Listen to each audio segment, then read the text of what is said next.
did. I didn't have no problems with nobody. The ones that we really get irritated is when a coach or someone else is bigging up somebody else. I guess I'm lying then. What's the nigga name? LeBron James?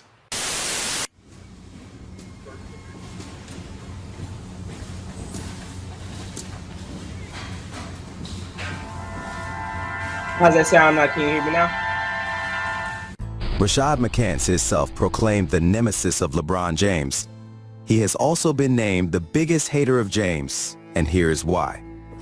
But for your kid to come in and play with you and you break that one, you're doing too much. You're doing too much. Hold up. Can y'all hear me now? Can y'all hear me now in the chat? Can y'all hear me now? Put a 1 in the chat if you can hear me.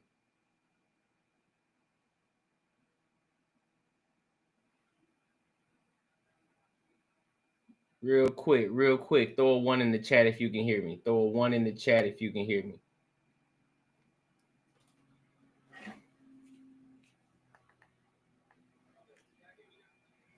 All right, bet. We good. Let's lock in. When it get to the league, All right, so I'll run it back. I'll start it over from here. Nah, you rock with everybody. I did. I didn't have no problems with nobody. The ones that we really get irritated is when First and foremost, I want to give a backstory on Rashad McCants. Rashad McCants was supposed to be one of those guys who were one of the top dogs coming out of North Carolina, and he came out with Raymond Felton and all those guys when North Carolina couldn't be touched, when they couldn't be messed with, right? When Rashad McCants got to the NBA, he wasn't how he was at North Carolina. Now, the argument about Rashad McCants could be the fact that he should have came out a lot sooner instead of doing all 4 years at North Carolina. He should have came out earlier. He would have got drafted a lot higher too as well. But he didn't strike while the iron was hot, and so kind of set himself up and shot himself in the foot. And now all of a sudden he's been hating on LeBron James for, I don't care how you look at it. I don't care how you spin it. I don't care how much you don't. LeBron James don't have to be your number one. Let me just put it like that. LeBron James does not have to be your number one. He does not have to be your favorite player. He does not. But what LeBron James, you have to give LeBron James his credit, though. And that's the problem with when you talk about LeBron James and you talk about the Michael Jordans, you talk about the Kobe Bryants, and Gilbert, and shout out to Gil's Arena for this, but Gilbert Arenas made a great point. If your top 3 players are your top 3 players, now I get it. You still want to be able to be critical of your players. You know, like, hey, yeah, they can work on this, they could work on that, they can work on that. But 9 times out of 10, you're not going to downplay any of your top 3 players that are your favorite players. You're not going to downplay them at all. But for some reason, they give Michael Jordan all the credit. They give Kobe Bryant all the credit. Mind you, Kobe Bryant had some sucky years too, but we ain't going to talk about that. We just talk about all the greatness that Kobe has brought to the basketball world and his mark that he made in the NBA. And then when it gets to LeBron James, a lot of people who are on the opposite side of the fence of LeBron James, they seem to find any and every reason to try to critique LeBron James for whatever reason, bro.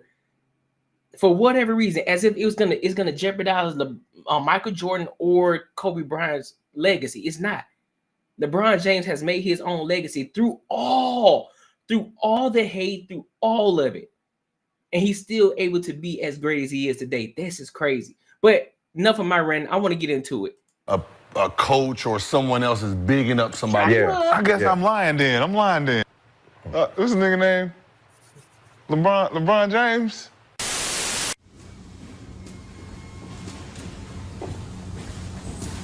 But hold up.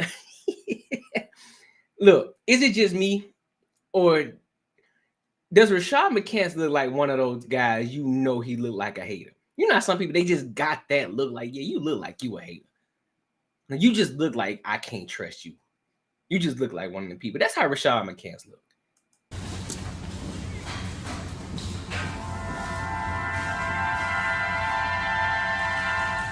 Rashad Hey, shout out to the boy Clem Fendo for the cash out. Shout out to you, big dog. I appreciate you, homie. That's love right there. Shout out. McCants himself proclaimed the nemesis of LeBron James. He has also been named the biggest hater of James, and here's why. But for your kid to come in and play with you and you break that one, you're doing too much. You're doing too much. When it get to the league, it don't matter. Ugly or not. I remember when LeBron had came into the league, it was like, LeBron is an ugly motherfucker, boy. God damn, who them hoes ain't throwing that man that pussy like that. LeBron James, his house in Los Angeles was vandalized, a racial slur spray painted. I ain't trusting no nigga who got a baby face like that. I ain't trusting no black man who ain't got no facial hair on his face anyway. I'm not. It just goes to show him that he's not as untouchable as he thought. He didn't like LeBron starting in 2018-19. What you mean? Why would you say that? He did not dislike LeBron before that. Oh, you talking about when he made the decision to go to LA? He was a Laker fan in 2001. He was a Laker fan in 2001. Parade All-American magazine. That nigga popped up out of nowhere in the magazine. I'm like, who the fuck is this nigga? It's supposed to be me fucking nowhere in the magazine. I'm like, Parade All-American magazine. Look at that. He big mad. That was Rashard McCants right there. That's Rashard McCants when he was the top dog at North Carolina. But then you got somebody by name LeBron James at the age of 18, which I think around the time when all that hype was around him too, around 7. That nigga popped up out of nowhere in the magazine. I'm like, who the fuck is this nigga? It's supposed to be me and all these niggas, and this nigga popped up and they put him above me, and I was like, I need to know who this nigga is. He been and ever since then, he been on my hit list. Rashad, did you? Y'all hear the hate in his spirit, right? All because a 17-year-old got more hype than him because he thought he was that guy. Ever since they put more hype on him, he got upset. I guess he thought he had a Jordan mentality and he thought he was gonna come back and take it personal. He thought he was gonna go at LeBron James. Yeah, Did you ever have a personal beef with a player they didn't know about? Nah, You rock with everybody. I did. I didn't have no problems with nobody. The ones that we really get irritated is when a coach or someone else is bigging up somebody. Yeah. I guess I'm lying then. What's the nigga name? LeBron James. and then gonna act like he don't know the nigga name. That in itself lets you know you are a hater of that person. Cause there is no person on this earth, no matter how much you hate him or how much you love him, you know who LeBron James is. When you say LeBron James, you know, even motherfuckers who don't even watch basketball know who LeBron James is. And he's supposed to be a basketball enthusiast. And you talk, what's that nigga name? LeBron James? Boy, sit your ass down. They don't like when I go at or opposed to LeBron. But guess what? That's not gonna make me stop doing it. No. Cause you don't like. You know what it's gonna make me do? What? What means that Luka is more talented than LeBron James. I think that the real hoopers know that Kevin Durant is gonna go down as a better basketball player Than LeBron. So you respect Reggie Miller's legacy over LeBron's? You better not say it. Yeah.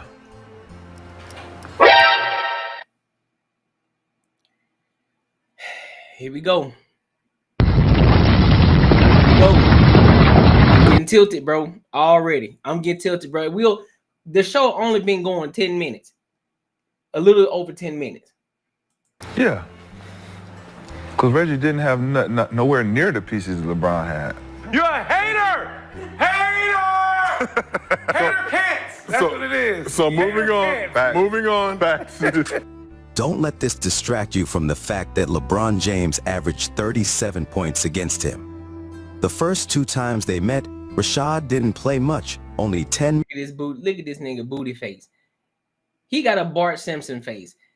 no hair at all, and he got the nerve to have a buzz cut with a bandana on, a headband. Yeah, all right, bro. I ain't trusting no nigga who got an almost bald head, no hair on his face at all, in a headband. Yeah, all right. Minutes in 2 games with a combined 2 points, while LeBron James scored 38 and 35. On their third meeting, Rashad was having more playing time, and in 25 minutes, he scored 14 points, and LeBron James had 31 points and 12 rebounds. Eric Snow and Damon Jones more in the point guard. They put Larry Hughes there, and Tom even right. Pavlovich can't finish. LeBron perimeter. Trying to get Marco to commit. Steps back and puts it through. 31 points for James tonight. The 4th time they played against each other, LeBron had 45 points and 8 rebounds. God damn. Rashad finished with 11. Sasha way up, but McCann stole it. Great defensive play. Ball dislodged. Here comes Sasha, open floor. LeBron there. They hop up. 5 to shoot. LeBron might have to rescue. How about a 35-foot? Oh my goodness. Did he really do that? Fires again. Oh, come on. Come on, LeBron. It's not fair. On their 5th meeting, Rashad also had 11, and LeBron finished with a 30-point double-double. On meeting number 6, LeBron had another 30-point performance, scoring 32, and Rashad had 2 points in 17 minutes. On their last meeting, LeBron gave Rashad McCants a performance to remember.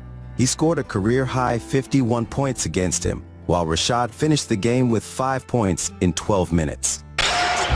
Yeah, Cisco is guarding LeBron. Here's LeBron. And so, minute left. LeBron. We don't need that. We don't need a microphone. Oh, here's the quarter on 4 Cleveland Technicals. And they lead it by 9. Here's LeBron, fire in his eyes. LeBron still there. They don't have a panic regardless of what the score is. LeBron. Wow. LeBron with the left-hand shot. Here's LeBron James. He scored 45. Make that. What can you say? 51 points, 4 rebounds, 9 assists, 2 steals. I think at least 3 blocked shots. So pretty good night's work for Mr. LeBron. That is wild. Rashad McCants averaged 6.4 points, 2 rebounds, and 1.6 assists in 7 games versus LeBron James in his career. LeBron James has averaged, what up, my guy? What's good with your G? LeBron James has averaged 37.4 points, 7.7 rebounds, and 6 assists in 7 games versus Rashad McCants. And Rashad McCants, to this day, even Rashad McCants' favorite player is Kobe Bryant. LeBron James is 16-6 versus Kobe Bryant himself. So all of that shit that they've been talking about and all that hating that Rashad McCants is doing, bro, he got to give it up, bro. He got to give it up. It's cool. Kobe Bryant can still be his #1 favorite, but what we not going to do is act like LeBron ain't been busting Kobe's ass. That's what we not going to do. That's what we not finna do. You understand me? So, yeah, I ain't got time for this, bro. Listen, you don't got to like LeBron James, cool. You cannot like this nigga at all, but you going to have to put respect on the dude's name, bro. Real talk. I think Rashad McCants said he ain't even got LeBron in his top 10. The disrespect. Real talk. The disrespect. It is beyond me, fam. It is beyond me. So I want to go ahead and slide over to the next one. It's pretty much the same thing, but I want to go into it when Rashad McCants and Stephen A pulled up to the Gills Arena and they had their conversation about this whole Kobe fiasco. So I want to get y'all thoughts and inputs on this as well. But also make sure you like, comment, and subscribe. It's going to help the algorithm push out this content to more people who like my type of content, you know, and who enjoy this type of shit. So let's move on to the next one, man. My boy Freddie, what's good with you, big dog? How you been?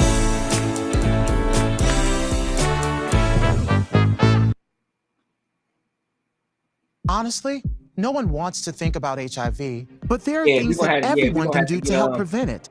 It starts with getting tested regularly. If you're HIV negative, where's Kobe on your? The more y'all keep liking the content, the more that y'all keep showing your love to me, it's gonna help me get closer and closer to that monetization. So that way we can start doing super chats, and so therefore we can start paying for this goddamn premium. You understand me? So, hey, I'm only gonna be able to get there with y'all's help. So, because I'm still gonna be here. I'm still gonna continue to keep providing the best value that I possibly can and continue to keep getting better and better. So, let's get to it. Your all-time list, and why does he fall short of the GOAT conversation in your eyes? He's easily top 10, probably top 5. He's not my GOAT because he's number 2 as an off guard. He ain't, but he didn't eclipse Jordan. So because he didn't eclipse Jordan, he's number 2. And because we're making the argument about LeBron in terms of his versatility, being a guy that can play 4 different positions, being a point forward, being a guy that's a 27-point per game scorer, and kind of things that he's been able to do, and we have him on the Mount Rushmore. Nobody's resume supersedes that of Kareem Abdul-Jabbar outside of Bill Russell. But we know that Bill Russell wasn't Kareem Abdul-Jabbar as a talent. He was as a leader and a champion and a winner, 11 titles in 13 years. But when you look at Kareem and the all-time scoring champion before LeBron eclipsed him, the only individual in the history of the sport with one patented move that was considered unstoppable. Everybody knew the sky hook, all right? 6-time champion, 19-time All-Star, what he was able to do. But LeBron's resume, in a lot of people's eyes, 10 NBA Finals, 4 MVPs, 4 championships, and what he's been able to do with his versatility. I look at Kobe, and even though I would rather have Kobe, particularly in tight situations, my attitude was Kobe's number 2 off guard, so automatically I didn't think about him as the GOAT. That was my argument. Number 2 off guard. He's not in That's a fair assessment. That's a fair assessment. I can. Okay, I see that. the top 5. And I said he might be in the top 5. Oh, might be. Okay. The only reason I say not top 5, I'm talking about Kareem. You say, hey, hold up though. I like that fit swag he got on, bro. That shit kind of smooth, low key. I like that. Hey, yo, Nike, hit your boy up, man. I could be a smooth little sponsor for you. You dig? You know what I'm saying? You know what I'm saying? Small content creator type sponsorship type deal. You know what I'm saying? Hit your boy up. You feel me? like some people say Tim Duncan's the best power forward ever. They look at Kareem as opposed to Russell or Shaq or somebody. You're including all of those names. But when you talk about the off-guard position, I think it's MJ and then it's Kobe. And just quickly, Kareem also almost whooped Bruce Lee's ass in Game of Death, so that would elevate him in the GOAT discussion. But no, let's move over to Cemetery Larry. Obviously, you took issue with Kobe not being mentioned amongst the GOATs. No, I didn't take issue with that at all. I take issue with minimizing Kobe's legacy in order for another slot to be taken up. And it's not even about, he has an opinion. He can say what he wants, and everybody can, right? But we talking about legacy. You're talking about somebody that's gone, that could obviously speak for himself when he's here. So there's nobody that can actually be the spokesman for someone who's passed and that can say, what do you mean Shaq carried me? What do you mean it don't count because he was on my team? What do you mean you don't know what a three-peat means? And we almost did it twice because of a short season of a CBA agreement. And we got swept. We got swept because of the turmoil in our team and shortened season. Look at the excuses he over here making. But let that would have been somebody else defending LeBron. Oh, you're making excuses. You're moving the goalposts. Here we go. But then you look at Kobe Bryant's whole legacy. It's not about the whole stats and the RMBAs and none of that to me. You say 1A, 1B. There can't be a number 2 if you got 1A, 1B. Okay. So hey, hold on, real quick. Let me ask y'all a question, chat. And y'all let me know in the chat. How can you argue when you're talking basketball, right? When you're talking basketball, stats tell one part of the story, right? Stats always tell one part of the story. But then there are many nuances to those stats. Let me give you an example. When you talk about the things that Jordan did in his time, there are nuances to it. What does that mean? The game was played different. The defense was played different. The skill level was different. Everything was many different things were different in that time, in Jordan's time. Even from when it was all about Magic and Bird in their era. to the Jordan. Nobody ever seen anything like a Michael Jordan before Jordan came. They never seen anything like it. They thought the best it was a Bird and Magic until Michael Jordan came. He brought this new wave. He brought this new energy. He brought this new swag to the game. And it's like, damn, this dude got an aura. Everybody. Oh, this, I want to be like Mike. You can't take that away from him. You can't. Because nobody else, there's nobody else who can be Michael Jordan, right? The only closest person that's to that in regards to how they play is Kobe Bryant. It's Kobe Bryant. He's the closest thing to it. That's it. Now, if you talk about just how you look physically, then you got Anthony Edwards all day, because that might be his son. But hey, it is what it is. We ain't talking about that. That's a story for a different day, right? When you talk about Allen Iverson, he brought a different look to the game. He brought the tattoos. He brought the braids. He brought the sleeve. He brought the baggy shorts. He brought this urban vibe to basketball. He's like, I can still be professional, but I can still be me. When you talk about LeBron James brought a difference of the game. He brought a professionalism. He made it cool again to be able to do many different things. To be able to be 6'8", a freakish athlete. And the reason why a lot of people don't say that LeBron changed the game, and one of my good friends, he made a great point. There are more people who feel as if they can be Michael Jordan than they can be LeBron James. Because LeBron James is an anomaly. And it made sense to me. How many 6'9" freakish athlete, from talking about freakishly athletic, with a high basketball IQ, strong, fast, can pass like a point guard, can dribble like a point guard, high flying, and can shoot the ball, able to last, been playing 20-something years, and still averaging 20+ fucking points. That's a creative player. So many people, they look at him as an anomaly. He's like, he's not here. He's not real. So I can't fathom the fact that I can be like him. So therefore I can't connect to him. So therefore that's why I always got to connect to somebody like Curry, LeBron, Kobe. Hell, even sometimes, you know, the Jason Kidds, the Allen Iversons. How many people we have seen that can play like Allen Iverson? A ton. How many people we see now trying to play like Steph? A ton. How many people have we seen coming up trying to play like Jordan? A plethora. How many people have we seen coming up trying to play like LeBron? How many?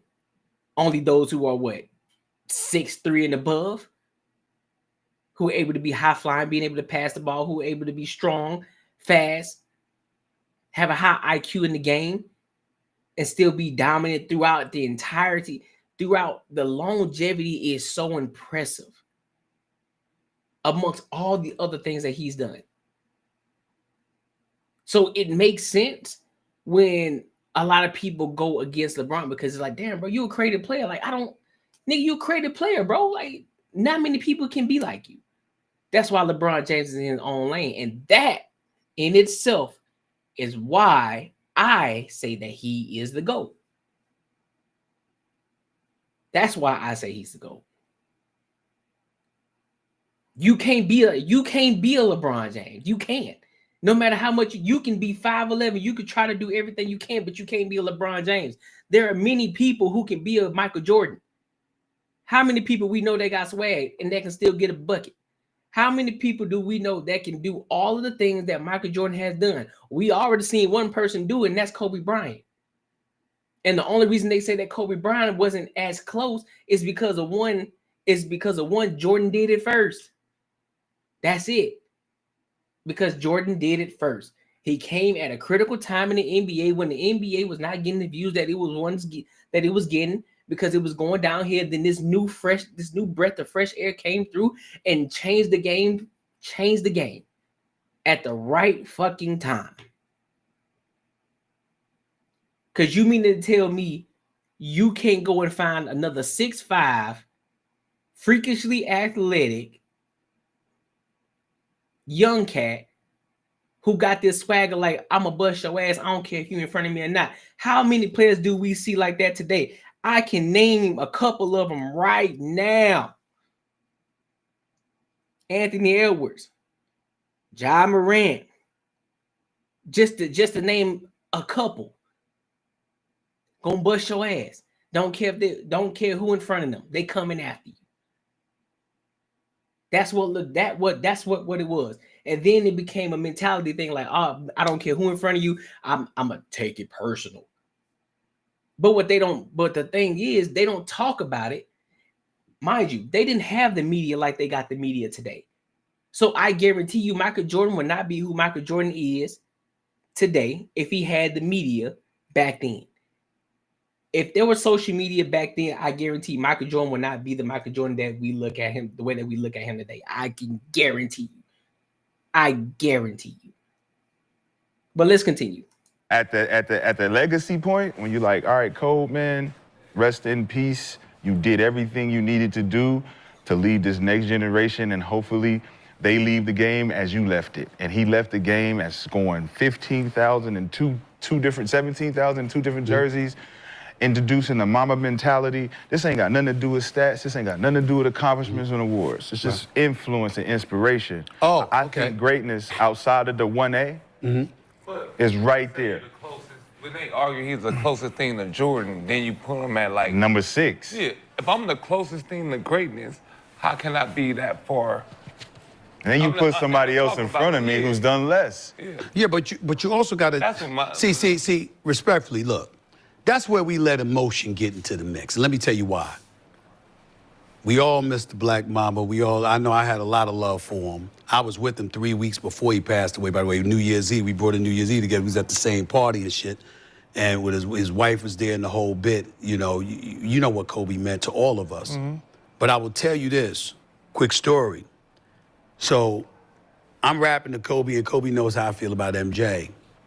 And Kobe is like, shit, I'd give anything if I could rewind the clock and I could have been in the same areas and I'd have bust his ass, and I'm laughing or whatever. And he was like, tell him. He'll tell you. I tell him that shit all the time.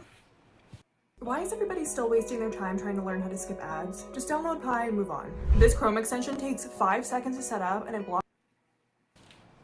I picked up the phone, I called him, Jay. And he's like, start laughing. He said, yeah. He tells me that all the damn time. So what you saying about him, be clear, he believes that. You ain't lying when you talk about what Kobe believes and what Kobe would challenge anybody on. But here's the thing. Kobe wouldn't bring up legacy off the court. He would leave that to others. He that shit speaks for itself. He believes just strictly talking about his game, he was MJ. The baddest. He believes that. He believed that, God rest his soul. That's how he felt. No doubt about that. That's why I said to them, like, it wasn't about what you said. It was in the context of the defense for him. Yeah. When the younger generation is hearing us talk about a guy who can't speak for himself. So all we got now are memories and highlights. What you mean he can't? What you mean he can't speak for himself? Nigga, his film does it. Everything, bro. He don't need to speak for himself. He's laid it out on the court. We can see it. We can go back and look at the footage. It's there. It speaks for itself. What are we talking about? What is wrong with this nigga, man? So we got our own peers who 5,000 guys watch this dude play. We all should be, not just because he died, but because of what we seen. Like, yeah, he was one of them. Yeah, he was one of them. Yeah, but the flip side to that is, we're talking about basketball. So in my position, all you could do is say, yo, when he was alive, this is what he said. This is how he felt. I might have disagreed with him about point A or point D, 100%. agreed with him on C and D, but as long as you're not discrediting him by omitting the stuff that he said and believed and pointing out his accomplishments along the way, then you're not disrespecting him. You're just talking basketball. Being better than someone, me being better than you and me having a better NBA career than you is two different things. Right. But we're not talking, if they played one-on-one, we know Kobe gonna mop them. Having a better resume than someone is two different things. You can't confuse the two. Because you we can't never say had that- we never had that conversation. you can't say take never away the had- resume. we Once you never say had- take away the resume, you're you can't be validated. You can't say take away the resume. You take away my 5 Ds. You take away that. You can't do that. My resume is my resume. But so we played in the same era. The conversation You needed is better. MVPs. I got them. You can't say I was a better one-on-one player than you. Take this away. You can't fuck that. So I can say I'm the best. You can say if you're a better one-on-one player. I'm the best one-on-one player. Cool. I'm the best. You can say, bro, he sound like a bitter baby mama right now. Fam, just because you say you the best, that don't make you the best. You can say it, you can believe it in your spirit. You can believe it. But you need results to back that claim up. You can't sit here and say, I'm the best one-on-one player, but you need results to claim that back up. You need the results. You need the resume. Where's the receipt? Show me. Show me. Show me that you like that. Show me. Because we get so caught up, a lot of us, when we talk about this, and this is why I believe that they need to come out with a one-on-one NBA joint where NBA players who think that they top notch, they think that they the big dog, they need to have a kings of the court, and they can figure out whatever the award may be. You know, maybe it may go to a funding situation, kind of like what the WNBA girls are doing right now. They got this one-on-one situation going on. I think it could be a little better, but I like where they're going with it. Like, hey, you want to challenge me? Bet. Let's get after it then. We finna go one-on-one. I'm finna bust your ass real quick. You feel me? I think that is dope what the WNBA is doing. So shout out to them. But I do think that when it comes to the one-on-one aspect, and this is the problem when it comes to basketball, in general, there's a difference. There's a fucking difference. When we talk about the way that a person plays one-on-one versus how a person plays in game, it's so different. It's so different. It's so different because all you got to focus on is yourself. All you got to focus on is you. It's like, look, I just got to get past this nigga. I got to get a bucket. That's all you got to focus on. How can I get around this nigga and get a bucket? And on the opposite side, like, look, how can I stop this nigga from getting the bucket on me? That's all you got to focus on. You ain't got to worry about help defense. You ain't got to worry about the pick. You ain't got to worry about none of that shit. You ain't got to worry about defensive schemes, offensive schemes, none of that. It's just strictly, hey, I got to stay in front of this nigga. I got to make sure he don't get a bucket. It's all about, I got to stop him, and it's all about, I need to get past him. But since they don't have that, how can you claim that somebody else is better when you talk about it? And this is why I hate the ring conversation, because they act as if it's a one-on-one situation. It takes a team to win the finals, bro. You can't win the finals by yourself. Many players have tried, and it never happens. I don't care who you are. Not Michael Jordan, not Kobe Bryant, not LeBron James, not Stephen Curry. Anybody who has won a fucking finals, they can tell you right out the gate, yeah, you might be the MVP, you might be the best player, but ain't no way you finna win without a supporting cast and a group of players that can play and that's gonna stay up on your level and that's gonna be able to dominate along with you, because you ain't winning by yourself. You ain't finna will no team to no finals, bro. No team, no person has done it. They always failed at the end, because guess what? You're going to end up having to run out of gas, because at some point you're going to have to depend on your team to carry you to the top. That's what's going to happen. And if the chemistry ain't there, God damn it, I don't care how many great players you got on your team. If the chemistry's not there, if everybody's not on the same fucking accord, you're gonna fucking lose. Every fucking time. No matter how great you are of a player, you're gonna lose every single time, dog. And that is the argument. That's why I hate the 6-0. Well, I never win. Well, Jordan went 6-0. Bro, it takes a team for that. You got to have that chemistry. And for those people who understand basketball, if you understand what chemistry means, you would not even use that as an argument when you talk about who's better. That's why we can't have that conversation. That's why I still use this whole ideology of, hey, I still think LeBron James is better than Michael Jordan. That's why I think Michael Jordan is number 2 and LeBron James is number 1. It ain't got shit to do with because I don't use the finals. I don't use that.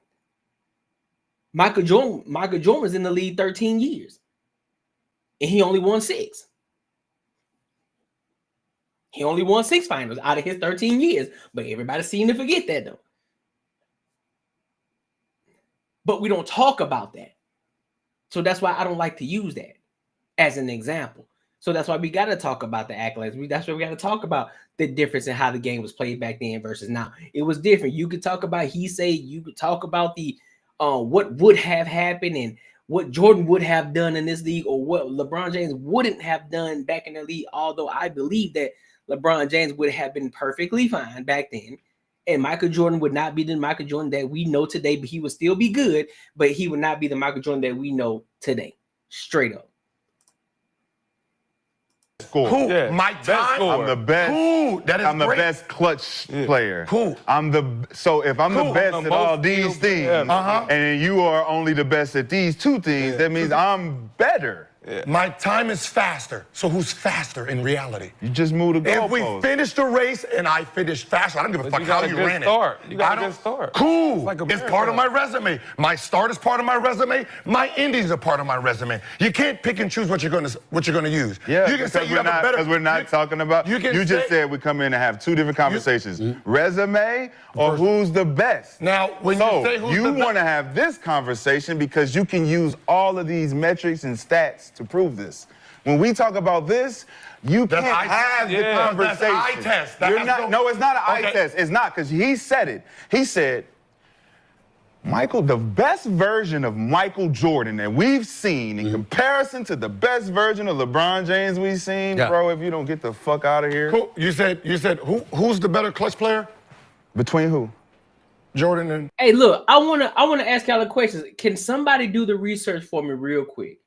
Because I don't want to take away from, because we still got other topics coming. So can somebody right now go and look at Michael Jordan's best film?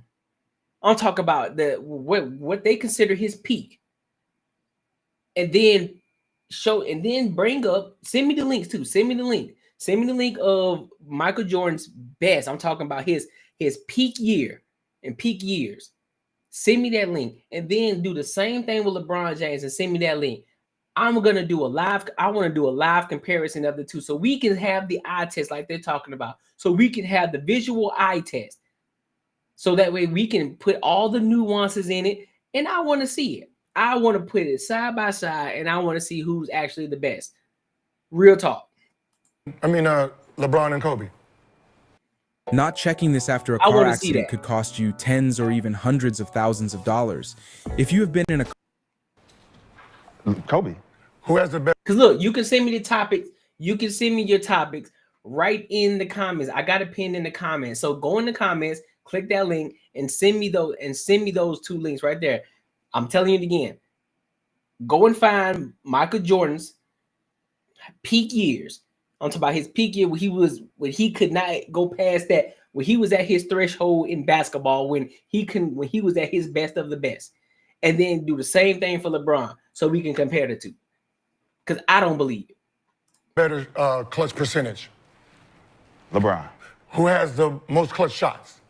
I don't know. I mean, you can tell him. But you're using stats, right? Again, so what are you using? I'm using what we've seen in those moments. Those moments. So when Kobe's making his, you're looking. When LeBron's making his, you're not looking. So the clutch shot LeBron's making is at the end of the second quarter. So again, right? At the but end if of the you're using moments, he didn't have more moments than MJ. Who? Kobe. Yes, he did. Clutch, yes. And, Clutch, and I'm game talking about winners. game We're talking winner. about Game game winners. Who has more game winners? Who has more game winners? Kobe or LeBron? See, he brung up the clutch stat. Okay. Which can be end of quarter, could be a lot of different things. Last 3 minutes. But when you talk about game winners, as far as game winners, I think Kobe has LeBron by 1.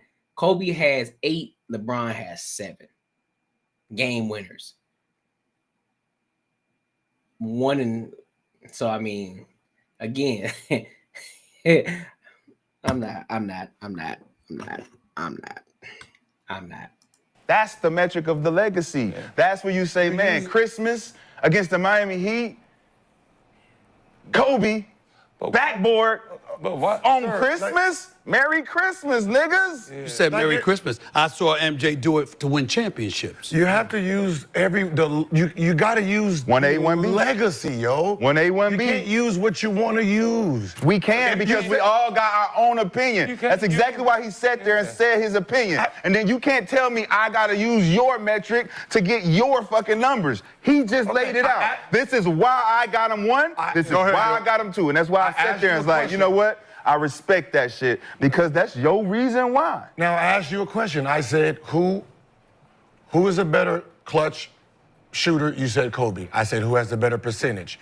You said LeBron. I said, who has the most clutch shot? You said LeBron. Now, if you're LeBron, how are you convincing anyone that Kobe is a bitch clutch shooter? What are you saying? Like, how are you proving this? If nobody ever seen these two play, how do you prove it to that person? Do we have to show them highlights? Do we have to look at the film? Do you want to show them highlights if we never seen them play? Do they get to see highlights? Yes. So they get to see highlights of Kobe's moments of hitting clutch shots? And then you get compared to but LeBron? you got to show the other one too, right? Yeah. So if we base it on that alone, Kobe's definitely So if better. one has 100, one has 50, one is shooting at a 40%, one is shooting at a 60%, how do you like one of them at the buzzer, Gilbert. At the buzzer, game. Buzzer beaters is different things than clutch. Like, game? No, it's not. It's the definition of clutch. If I say who's a better free throw shooter, what are you going to use to determine that? And see, that's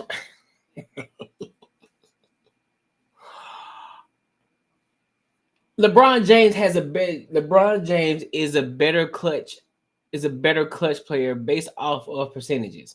So when you talk about clutch, we're talking clutch. For those of you who don't know, when we talk about clutch, see this is why it's he moves the goalpost a lot. Rashad McCants.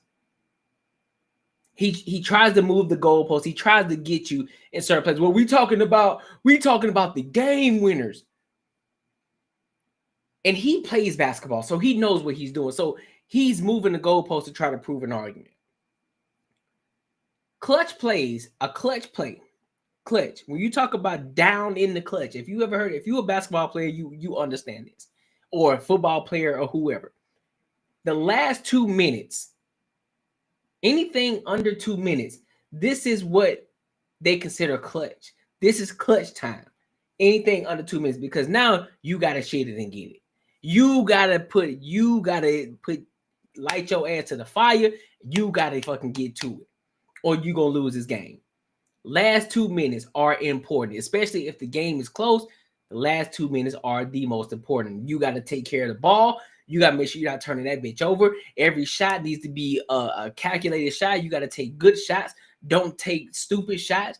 Every play needs to be calculated and strategically done in the last 2 minutes of the game when the game is closed, because any fuck up can switch the momentum at any given moment, and the game could be over. So therefore, you have to think strategically. You got to play the best defense you've ever played in your life. You got to play the best offense you've ever played in your life. You got to shoot the best that you could possibly shoot. Even though you're tired, you got to fight through that shit. This is why they say, hey, the fourth quarter, the last 2 minutes, this is why a lot of people train for this type of shit. They train for the last 2 minutes. They don't just train just to be good and be able to shoot throughout the first to third quarter.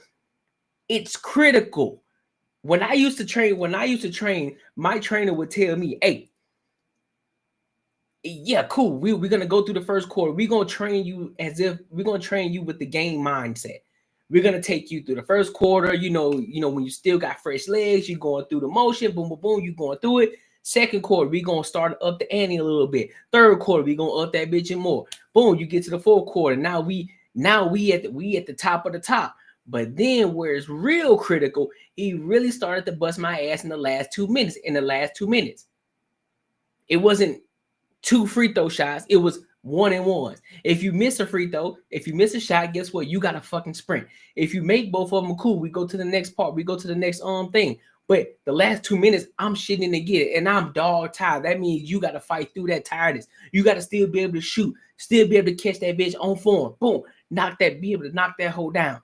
These are the things that they have to prepare for. So when you're down in the stretch, the last 2 minutes, this is where it's considered clutch time. In that 2 minute frame, this is what's considered clutch time, not just the game winners in itself. So this shit that he's saying, he's trying to use that and trying to move the goalpost so that way he can try to win his argument and try to prove a point, but it's far fucking off. A percentage, right? But how do you want to use percentage on one thing, but then you don't want to use on another? That's the problem. We do. Use it all. We do. It's called 6-0 in the finals. But you don't like that percentage, right? You don't like that percentage. You don't use the Kareem and Bill Russell resume to be the number one. You're supposed to use everyone. You can't pick and choose what you want to use. I just Bill, like you just said, Bill Russell number one. I just gave you how do you choose who. And again, y'all, this is the point. Bill Russell is never mentioned ever. He's never mentioned in the GOAT debate. Being the fact that he got 11 rings. That's 5 more than 6. That's 5 more rings than 6. 5 more. But he never comes up in the discussion. So when a lot of people are defending LeBron James, they say, okay, well, since you say that 6 is better than 5, right? Or 4, how come you ain't saying 11 is better than 6? Oh, no, but see, because back then, they only had X amount of teams back then, and so the skill level wasn't the same, and so you kind of really can't count it for real.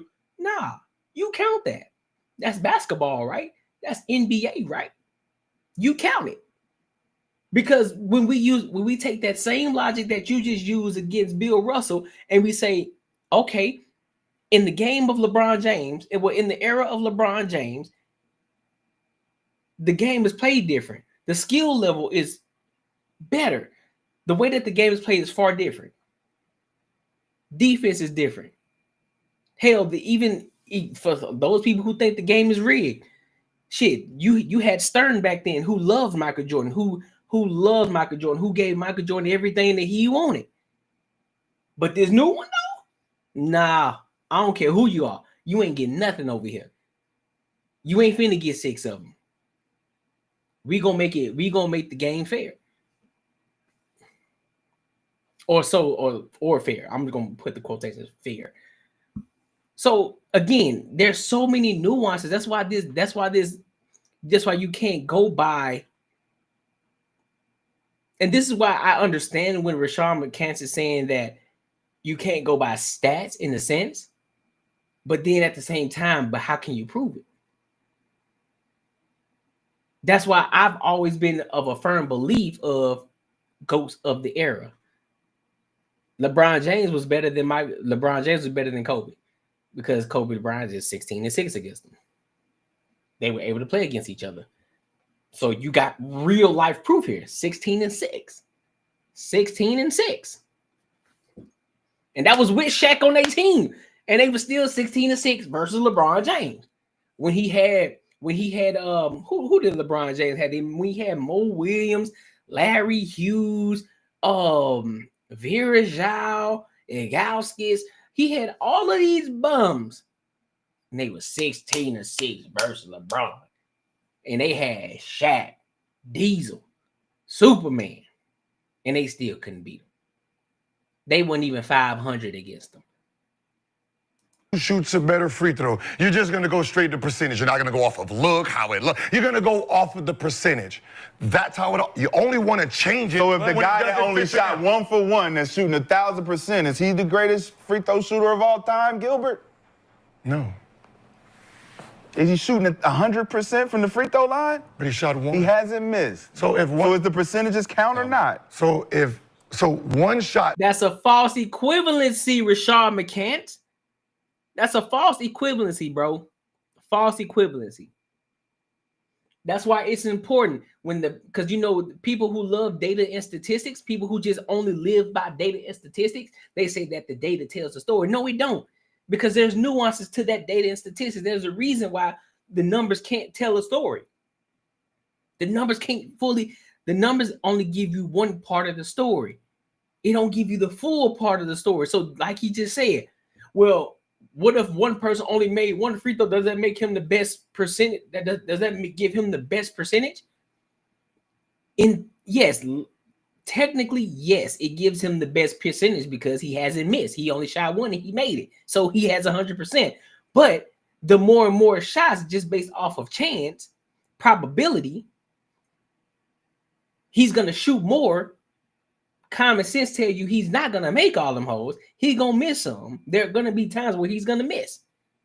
So then, based off of the number of shots, that's why you have to make it. That's why you have to start looking at it from a longevity standpoint. Like, all right, over the course of 300 shots a piece, this person was able to make 80% of their free throw shots, and this person here was able to make 65% of their free throw shots. So when it comes down to the last minute of the game, I want the person with the 85% to shoot the ball. Based off of the data statistics, I gave both of them a 300 chance, gave them a chance to shoot 300 shots. One shot 85%, the other one shot 65%. I'm giving the ball to the 80% on the 80% shooter because we have a better chance of making it. Come on, man. More shots with a higher percentage. Who's in the front of the leaderboard? The guy who has 100%. So wait. I'll say something. You know, one of the things that I've always wanted to throw at y'all, I've often said this about LeBron at the small forward spot. Give me LeBron for the first 46 minutes. Give me Larry Bird the last. Hey. I'm done with you, bro. Stephen A., I was with you, bro. Hey. I was with you, bro. Hey. Larry Bird.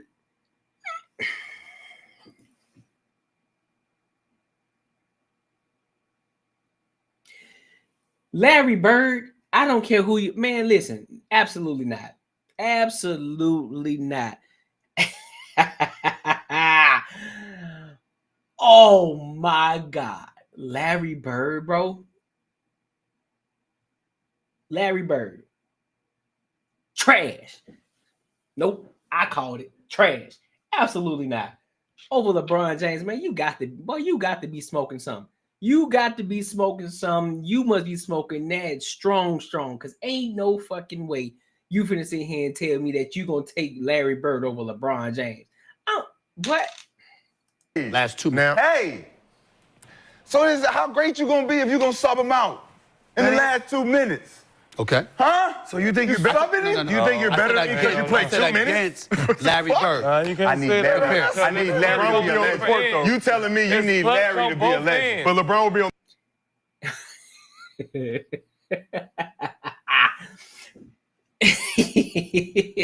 Here's the crazy part.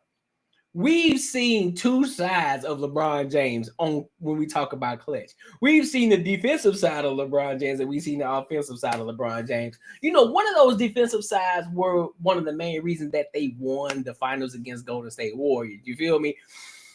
Yeah, you think Larry Bird gonna chase somebody down and block their shot? You think Larry Bird, Mr. Unathletic himself, is going to chase somebody down and stop them and make a defensive play?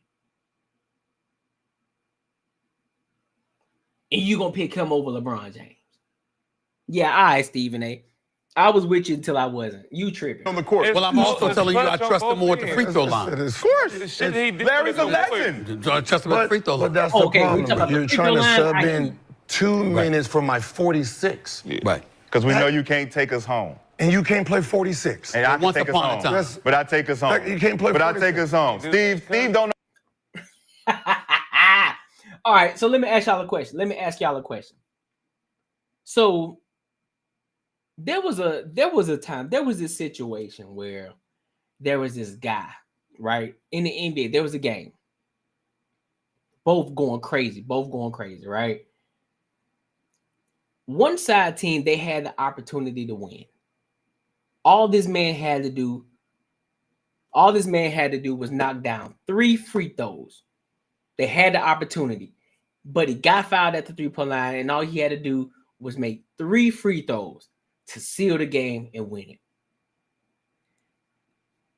Coming up on his time to get ready to shoot free throws, the opposing player on the other team walked up to this person and said this: "If you miss, you know who's going to win this game." Fast forward a couple of seconds, Buddy missed the first free throw. Buddy missed the second free throw. Buddy missed the third free throw. Got a timeout call. Came down the court, passed that bitch to the corner to the guy who'd been sitting on the bench all game. All game. Let me say it again. All game. Sat in the corner, waiting for the ball to come to them. The ball was passed. Buddy drove the ball down the lane, passed that bitch to the corner. Buddy, who was sitting out all game, caught that bitch, shot it, and made it. Do you consider him the most clutch player? And I'm pretty sure by now you probably done figured out who I'm talking about. Gilbert Arenas, LeBron James. That's it, that whole situation, right? So does that make him more clutch than LeBron James? Because mind you, it was already put in his head like, hey, you already know who's going to win this game. LeBron James already knew who was going to shoot it. They already knew who was going to shoot the ball. Does that make him more clutch than LeBron James or what? Make it make sense to me, man. So you going to put Larry Bird in over LeBron James in the last 2 minutes because of free throws? Yeah, no, I'm good. I'll take my chances. Know how to get here, but he know how to get us back. And you don't know how to get us there. He know how to get us back. But you don't know how to get us we there. We don't need to. That's what I said. He know how to. Hey. All right, I'm going to ask y'all another question. Which player would you rather be? The person that gets you there or the person that takes you over the hump? Using Rashad McCann's logic. So basically he's saying is the person who's been sitting out all game but comes in the last 2 minutes and makes a couple of shots. You know, Robert Horry, right? Who got 5 rings. Or would you rather be the person that got you to that destination and all I need you to do is put in your little effort here and here for these last 2 minutes just to seal the game? Who would you rather be? Who would you rather be? Because, I mean, it's guaranteed that you're going to get there. Hence, LeBron James. LeBron James is going to get you there. But look, I'm going to get you there, big dog. I'm going to get you there. But because I've exerted so much energy to get us here, I carried us. I put you on my back, and I carried your ass all the way up there. I just need you to give me your last 2 minutes. That's all I need, nigga. I played 38 minutes. I just need you to get those last 2 minutes. You got me, right? 38 to your 2.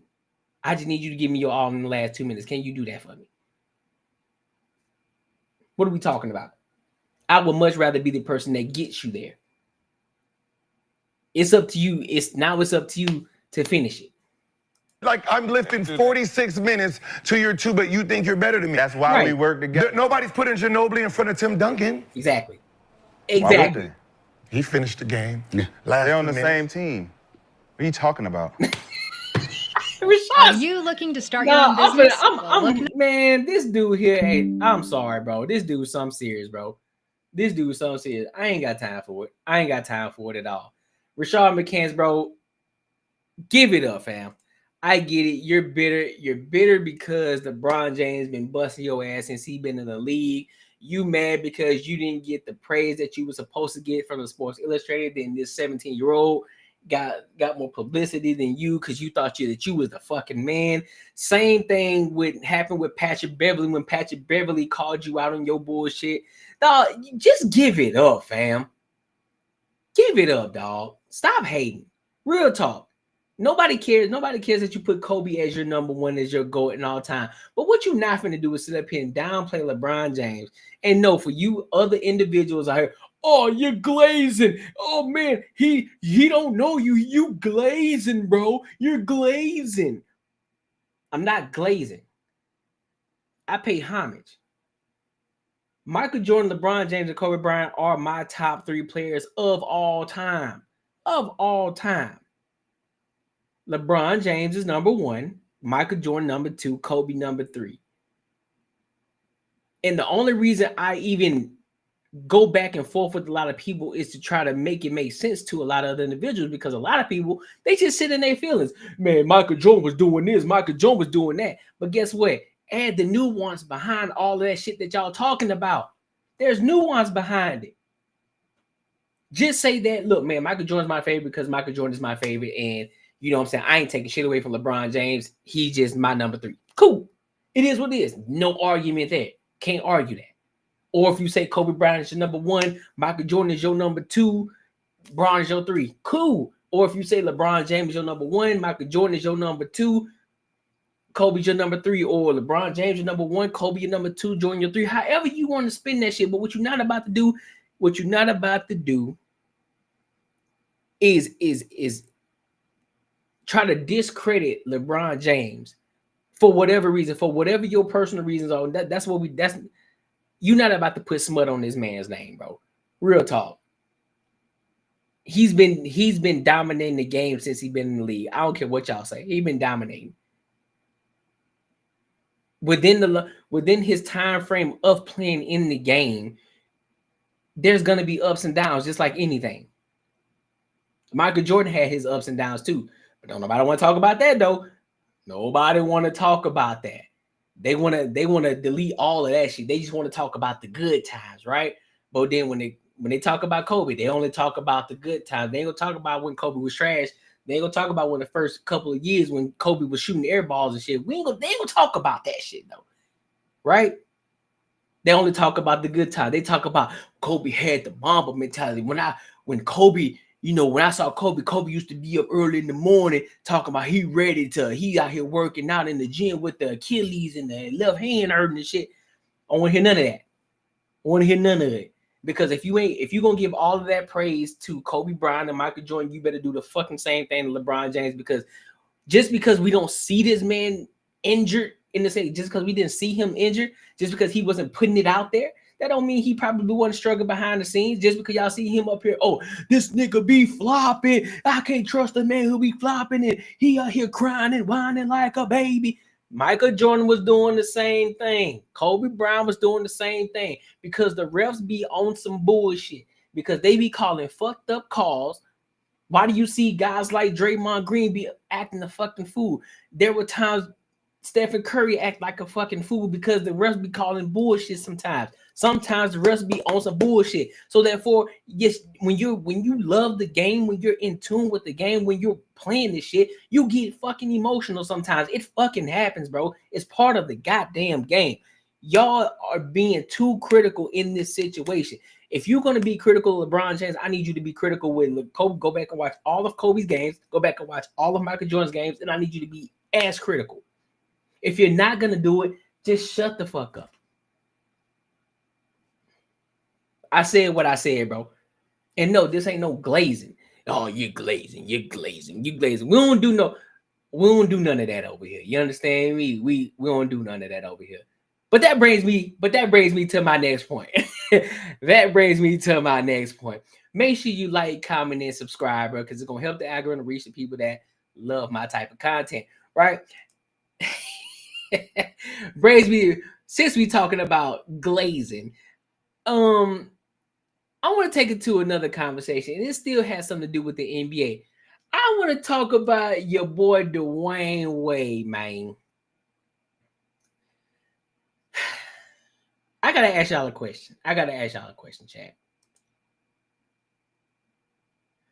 Do you think that Dwayne Wade has been in the closet? And do you believe that this is why he allowed his son to express himself? Do you believe that? Do you believe that he's, in a sense, living through his kid and allowing his kid to do that? To be...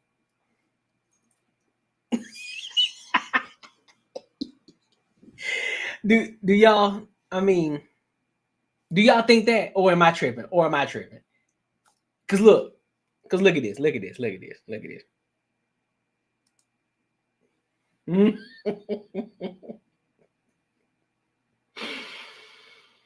Oh, God. Look at his face, bro. Look how he got his lips puckered.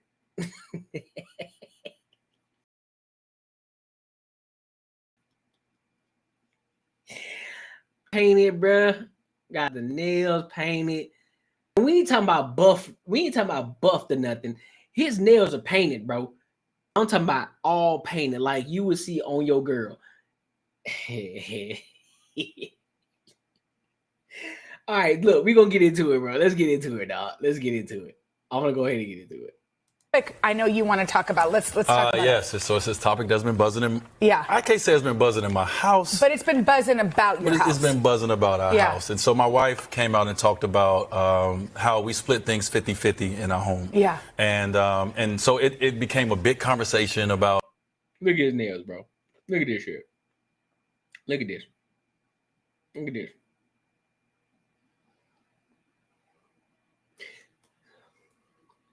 Is that like a blotch on his nails, or is that what it looks like, as if somebody was chipped? Like, you know how some girls, when they take too long to take their fingernail paint off and they start coming off?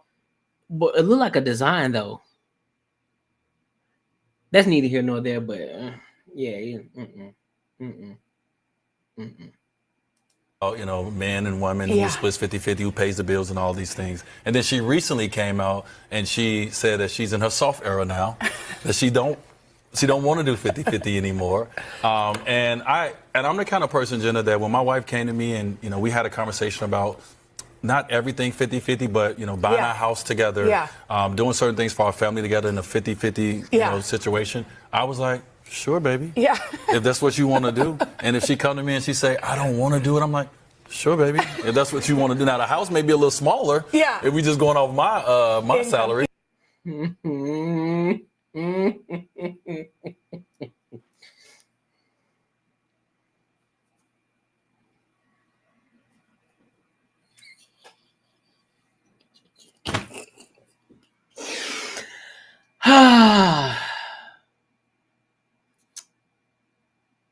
I see why it's a sure, baby, whatever you want to do situation. Do y'all think that do y'all think Dwayne Wade be using the strap, bro? Well, I ain't gonna say Dwayne Wade be using the strap, but you think that Gabriel be using the strap, bro? Y'all think so?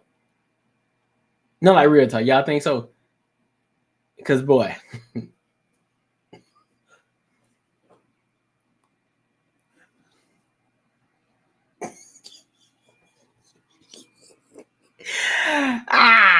That shit crazy, bro. That's But it's all good. What about you? Wait, hold on. Hell no.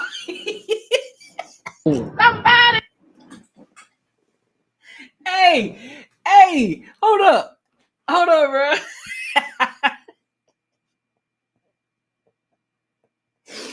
Hey, hold up.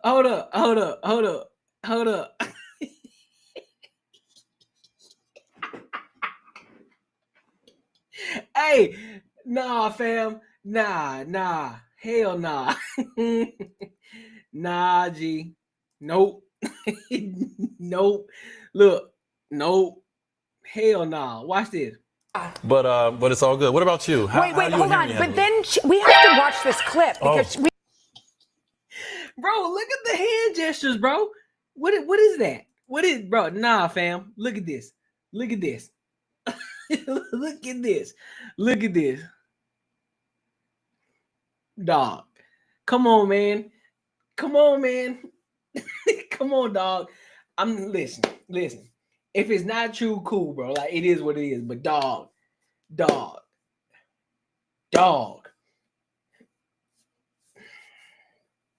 D. Nah, this ain't it, big dog. This ain't it. Buddy said,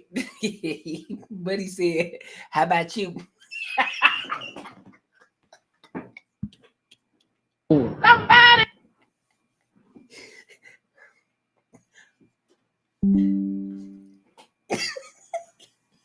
Nah, G. That ain't it right there, fam. About you? Wait, hold on. But then we have to watch this clip because we want to hear what her talking about it. Let's listen real quick. I famously said 50-50 or bust, right? And I meant that financially, spiritually, emotionally. And there's just a lot of days that I have 10% and I need him to be 90. There's days I don't and I need him to be 100. It's brought us closer because he knows it's not about whether he can afford it. It's being vulnerable enough to be open enough to know that I'm okay. I'm okay as his wife. He's okay as my husband. I'm okay in this family. I'm okay in this home. I deserve it. And so I'm trying to expand my heart, expand all of the notions of what vulnerability can look like. All right. So she's in her soft era. She's in her soft era. And I understand when we moved from Miami, we moved to LA, that's when we went to 50-50. And not in all things, everybody. Like I pay for a lot of things, but in the big things. And a lot of it is my wife has went out and she's been working her entire life since she was 19 years old for her own things. And so, you know, we kind of had a conversation. She was like, well, I can pay that. I was like, well, do your thing then. What about you? You and Harry had these conversations about 50-50? Yeah, I mean, I think when... shit. What about you? This right here, bro. It's like, if you did like, if you were to go like this, something different. But this part right here, when you got that thumb on the outside, how about you? When this right here, see what is that?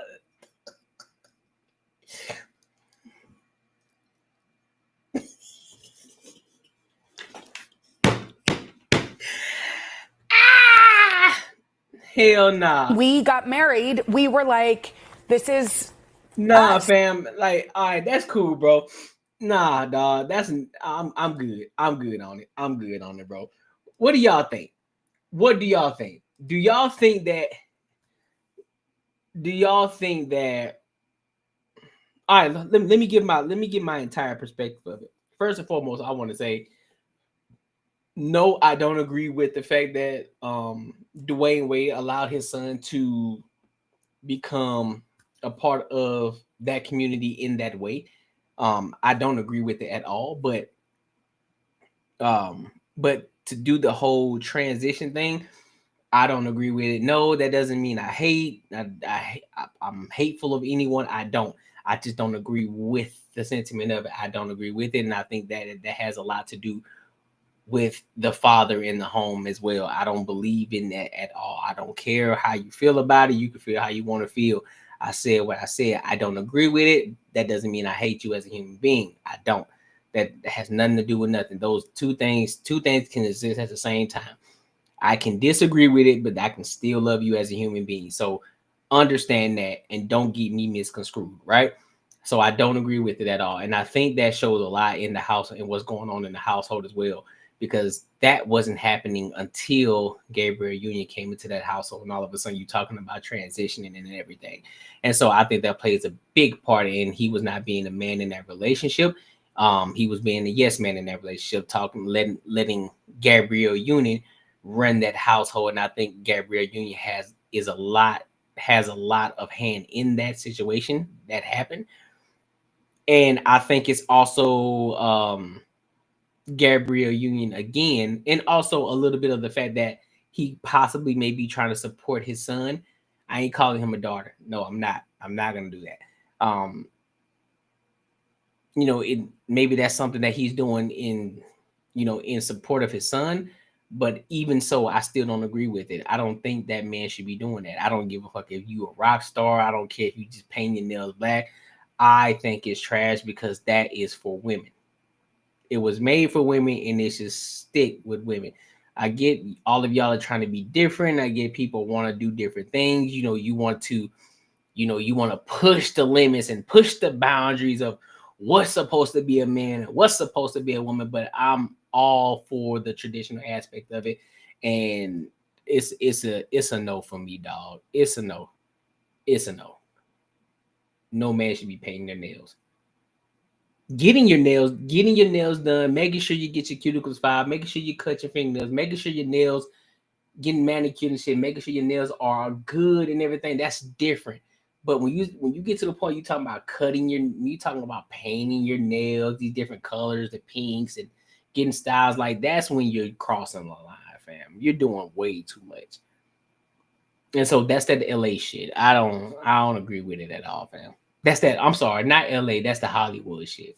That's that Hollywood shit, and I don't agree with it at all. I don't care. I don't give a fuck how much money you make. I don't care.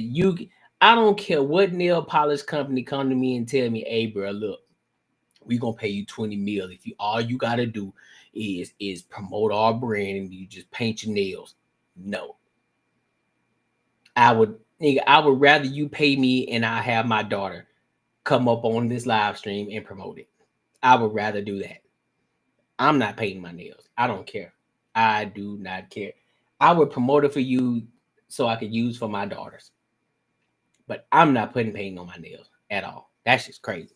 That's just asinine. That's wild work. You understand me? Wild work. So make sure you like, comment, and subscribe, man. That was Mr. Dwayne Wade. And again, I just don't agree with it, man. If you feel some type of way about it, cool, I get it. But again, just because I disagree with you, that don't mean I hate you. Don't mean I hate the community. I just disagree with it entirely. So I want to move on to the next. I want to move on to the last topic of tonight, man. Y'all have been dope. The last topic tonight, I haven't seen it. I haven't seen it at all.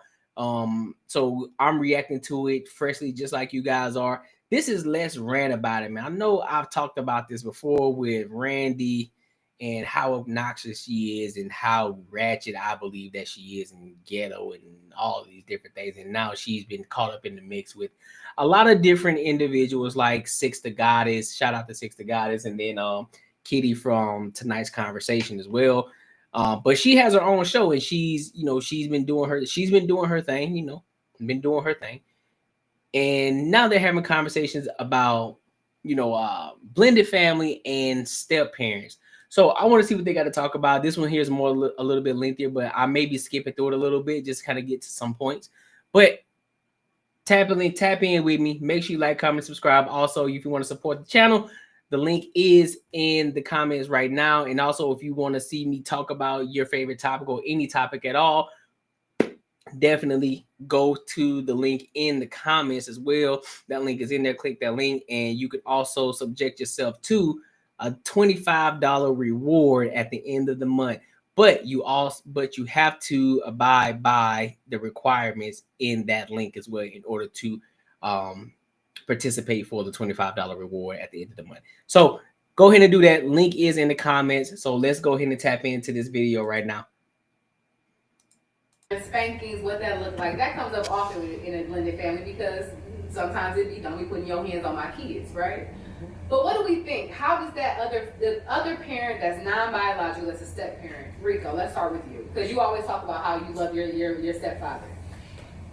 How would you have felt as a child if your stepfather whooped you? Well, I fought him every day for the first 2 weeks. Okay. He fucked me up. I punched him. I was like 10. Okay. I got shots in, you feel me? I busted his lip one time. And y'all was fighting. Yeah, because that was the first thing he said to me. He said, "You look like you want to fight." I said, "I do." He said, "All right, let's go downstairs." We went downstairs and we fought. You know what I'm saying? And every day I try to fight him, but I never gonna win. Right.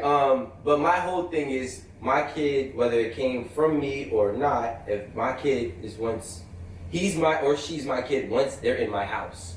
and I'm gonna raise my hand before I raise my voice, right? Okay. So you don't give a pre-warning of a yell. Mine is do it again. Look, do it again, and you're gonna see what I do. Swinging? Nah, do it again, and you're gonna see what I do to you. Oh, that's my saying. Do it again, and you're gonna see what I do to you. Okay. And they know what that means. Okay. They know what that means. So, and he knows too. Like, he get ass whoopings, but I hold him accountable for his shit.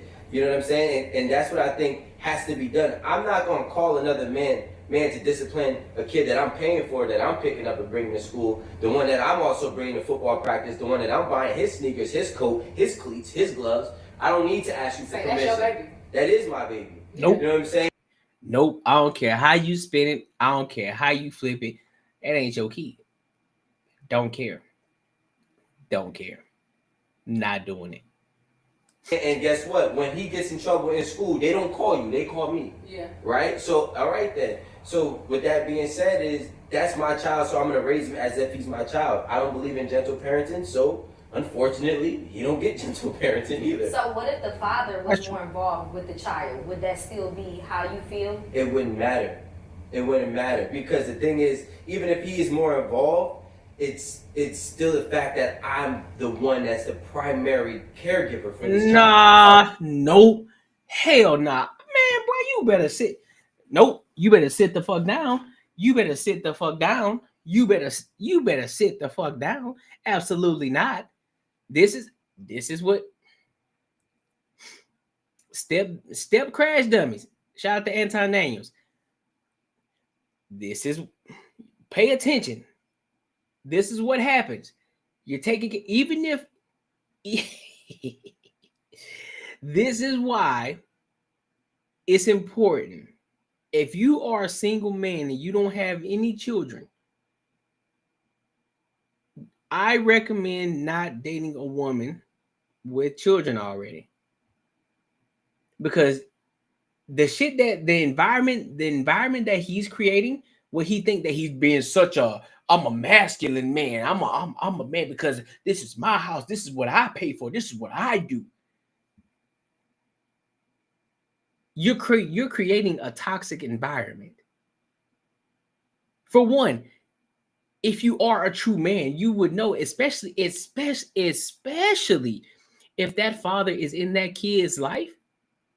And the reason, and 9 times out of 10, he probably ain't in their life is because, one, he didn't want to be with that baby's mother, or that baby mama is keeping that son away from him. But he's doing the best he can to be in that child's life. And if he is being in that child's life, it is your responsibility as the step crash dummy to make sure that that father is in that kid's life, because it is important. Regardless of what you do, regardless of what you pay for, regardless of where you taking this fucking kid, regardless of how many times you can pick them up for football practice, basketball practice, soccer, gymnastics, whatever it is, or how many times you get called, because I mean the kid lives there, so of course they're gonna call you or the parent or the primary parent, which is probably the mom. So the mom probably tells you like, hey, I need you to go do this because I'm at work or whatever the case may be. So I need you to go take care of this real quick. Bet. At the end of the day, that ain't your kid. And if that father wants to be in that kid's life and he's doing everything he can to be in that child's life, it is not your responsibility to get in the way of that. You better get the fuck out the way. As a man, you should understand that and know that. Like, nah, I'm gonna get out the way because this kid deserves a right to be in that child's life. And that father has a right to be in that kid's life. And you, I don't care what you're doing, who you're paying or whatever, you don't have a right to be in that kid. You don't have a right to be in the way of that. That ain't your kid. It's not your kid. It's not your kid. And at any given moment, that kid can say, you know what? I don't want to live here anymore because this man here don't want me to see my dad. Don't want to allow me to be around my father. The one who wants to be in my life, the one who is doing the best he can to be in my life. But this man here won't allow me to be in my kid's life. Don't want to allow me to be in my father's life, or won't allow the dad to be in the son's life. So what you gonna do then if that kid says that? What you gonna do? Oh, hell no, you gonna stay here? No. You better get the fuck out the way. Because it ain't your responsibility. you don't carry that last name. What if he was more involved? Would you want to have? Would you? I'm saying, like, are you that type of parent that you are open to communicating and make it like, even though you feel that way, you feel me? So you know you feel that way. So if your son or your child is in my household, this is not my biological kid, and the father is in the child's life, don't you think that it is very imperative and important that you have an agreement with that father, that he knows what's going on, he understands it, and he's okay with it? I think that he needs to accept it. I don't need to accept his terms and conditions from my household. I think in a situation like that, you have to. Like, I don't believe in a gentle parenting either, but I also believe it's situational, depending on the kid and the parent. Right. But to piggyback on what he's saying, I think that if I'm with you and you have a child, and we're together, or we're married, or we're just together, whatever the case, you are in our house, and I'm helping you take care of your kids. Whatever issue that he may have with me disciplining the child, the way I look at it, that's not my issue. I'm gonna let you and him work that out, because I control what goes on over here. And if I'm helping to take care of his son or daughter or whatever the case, then whatever I say goes. I'm the king of this castle. If he has an issue with it, I'm gonna let you take that up with him, because ultimately I probably won't respect how he feels, because I don't have to deal with him. Wait. So you the king of the castle, right? Mm-hmm. Not the king of my child. But the child is in my castle. My nigga. So now, see, this why we got a problem. I'm doing 2K. Let's go. Because what if my son is doing something directly that I used to do that come from my trades? So he can't stop what he doing, and you can't understand it because it's not your child. But you need to thank me, because I'm fixing your fucked up it's ways not that you done passed down to him. And this is why we're gonna do it, because it's not a fuck up. It's just not what your DNA. You don't understand it because you didn't come from exactly. Nah. And this is why we can't be having other people raising other people. So how would you? Exactly. Hey, 2K about to cook up in it. How would the thing is, if the kid is doing, even if it's a trait that came from you, it's negative. You get what I'm saying? No, we're speaking on it being a negative thing. No, if obviously we're not gonna play dumb with the situation. No, okay. If the kid is doing something that they don't have no business doing, but it is something that you did when you were growing up, and it is not a good trait to have, would you said as a father, you want to be the one to deal with it, or fix it, or talk them out of it, or explain how to get through it, because you went through it? Crystal, I got in trouble. I used to get whoops from my stepdad for talking in class, right? Mm-hmm. All right, my dad was a social butterfly. Guess what I'm doing now? Yeah. Talking. Mm-hmm. It wasn't nothing wrong with it. My stepdad didn't talk much. Situation. He didn't understand it, but that was me, and my dad would have known that because he talked a lot.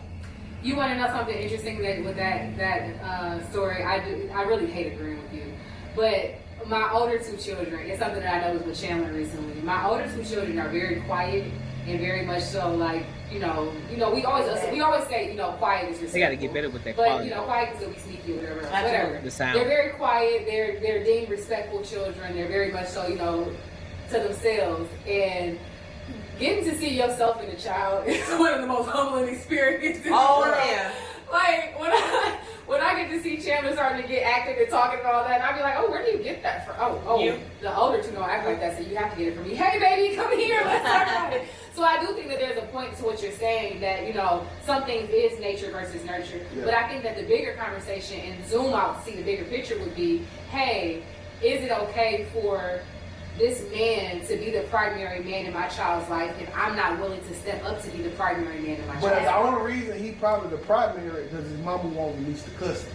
So a lot of dudes will take responsibility. So now my child got to get punished because his mama won't them there. Yeah. So here's my thing. If my baby father told me that they wanted to keep their child and they were in a position to be able to do it, I absolutely have no problem giving my baby daddy their child. You know what I'm saying? I would have no issue with doing that. Because the same way that I could raise them up, you could do the same thing. And I still would say, I'm the type of parent, I'm an active parent, so I'm still going to be there. But it's a lot of parents that need the child at their house so they can stay afloat. Yep. Even when they're in relationship with other men. Okay? So we know the benefits. Public assistance, helping with the younger kids and things like that. But question for you, because you are one that grew up with a stepfather. Yeah. do you feel like some of the discipline that he gave you was necessary and helped you become the man that you are right now? Not because I was gonna be who I was regardless.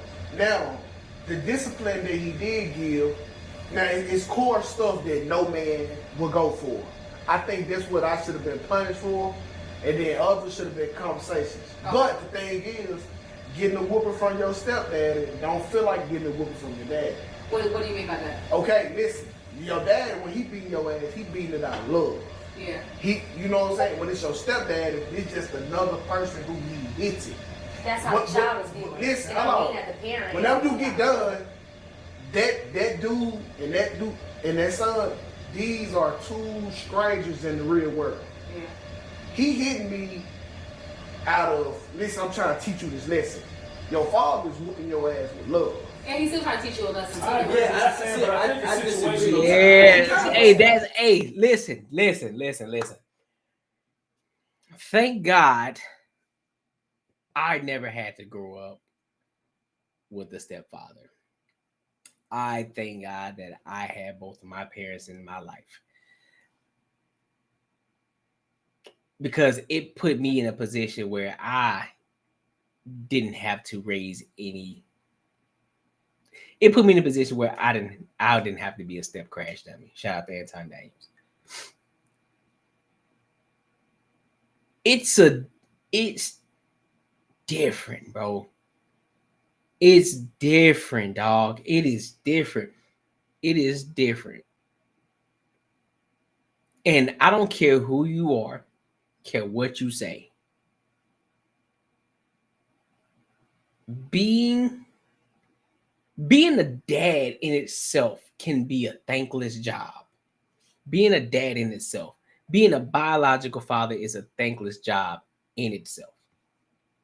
But to be a stepfather?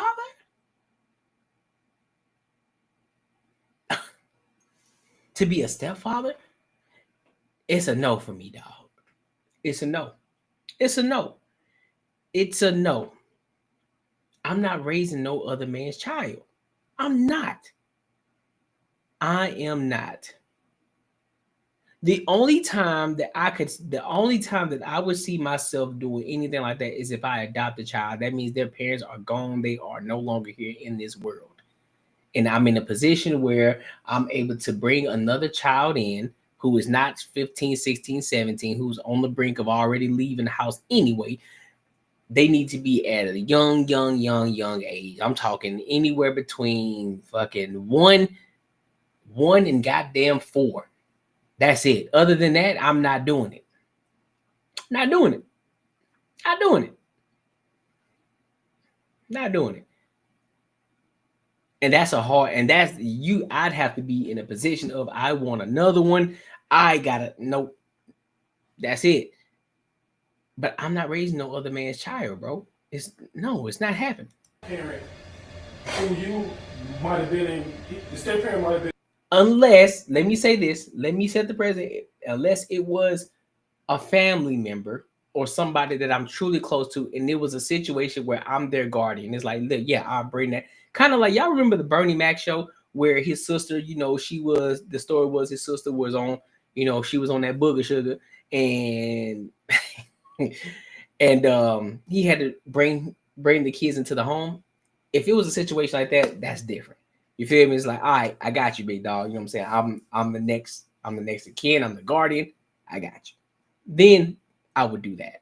In your life since you was 1 or 2 years old, or 3 years old, he was, and he probably I would assume that he loves you like his own, and he only know one way. He don't. Everybody don't know how to do that. No, but beyond the loving like his own, he said that the stepdad had children that he wasn't taking care of. So his own kids. And this is what I was saying. No, let him finish though. I just wanted to insert that part. He said that his stepdad he wasn't taking care of his own kids. Yeah, so I would assume that he would love you like his own, and if he had other kids that he wasn't taking care of, then that kind of could go back to a conversation that we had on an earlier show about how the kids are in the homes with the mom, and the mom won't let them see the kid. Like, that can go so many different ways. You see what I'm saying? Listen, he loved my mom. Okay? Okay. He cosplayed as a daddy for us. For my mom. Yeah.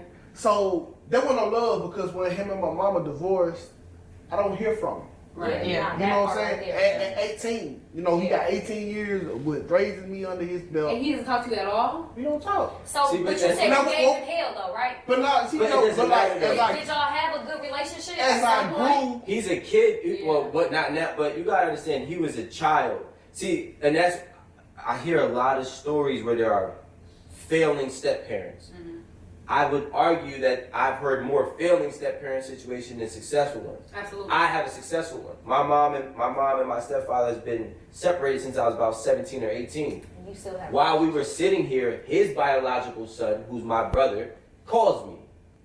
Right? So his kids, and that's the thing, as a man, it doesn't matter if you're a stepfather or a real father, you lead by example. It's hard for a kid to respect you when you try to discipline me, but you don't see your other kids. Absolutely. Right? My stepfather, he led by example. He took care of his kids. He took care of the community. He took care of everybody's children. Look, right? to give him some leeway, when you're young, you're not thinking about him taking care of his other kids. Facts. Yeah. Facts. You ain't. That's what I'm saying. You act. Y'all be act. I'm sorry. Kids are smart. Let's get that clear. Kids are smarter than we think they are. But I will say this: kids aren't paying attention to shit like that. They aren't. They don't. If you're a stepdaddy, they're not like. They're not sitting up here focusing, especially when you're talking about anywhere between the ages of a baby all the way up to maybe 6, 7. They ain't paying attention to no shit like that. Oh, well, he ain't taking care of his other kids that he got. Hell, they may not even know that they got stepbrothers. Well, that's considering the fact if the stepdaddy is married to the mom, right? They don't even, sometimes they wouldn't even know if they got other kids out there. They don't even know that they got other stepbrothers and sisters out there. Unless they're married. So I'll put that in. I said it different. That was weird. But unless they're married. But if they're just dating and you as a kid and the mom are living with that man and y'all aren't married yet, you probably wouldn't even know that man got any other kids. You think it's just you. So that's what I'm saying. Y'all kids ain't thinking like that for real, but kids are smart, but y'all giving them way too much credit. My thought is like, in looking back on it, like he was a decent dude. Yeah. But I'm telling you, like the biology, the DNA, it didn't connect. It felt different. But like this what the dude, bro. But so like, and again, there's a real difference when you can treat a child like your own. Did he have a child with your mother? Yeah. So did you feel like he treated that child different than you? I'm not sure. So, for example, with my stepson, I make sure I spend quality time with him.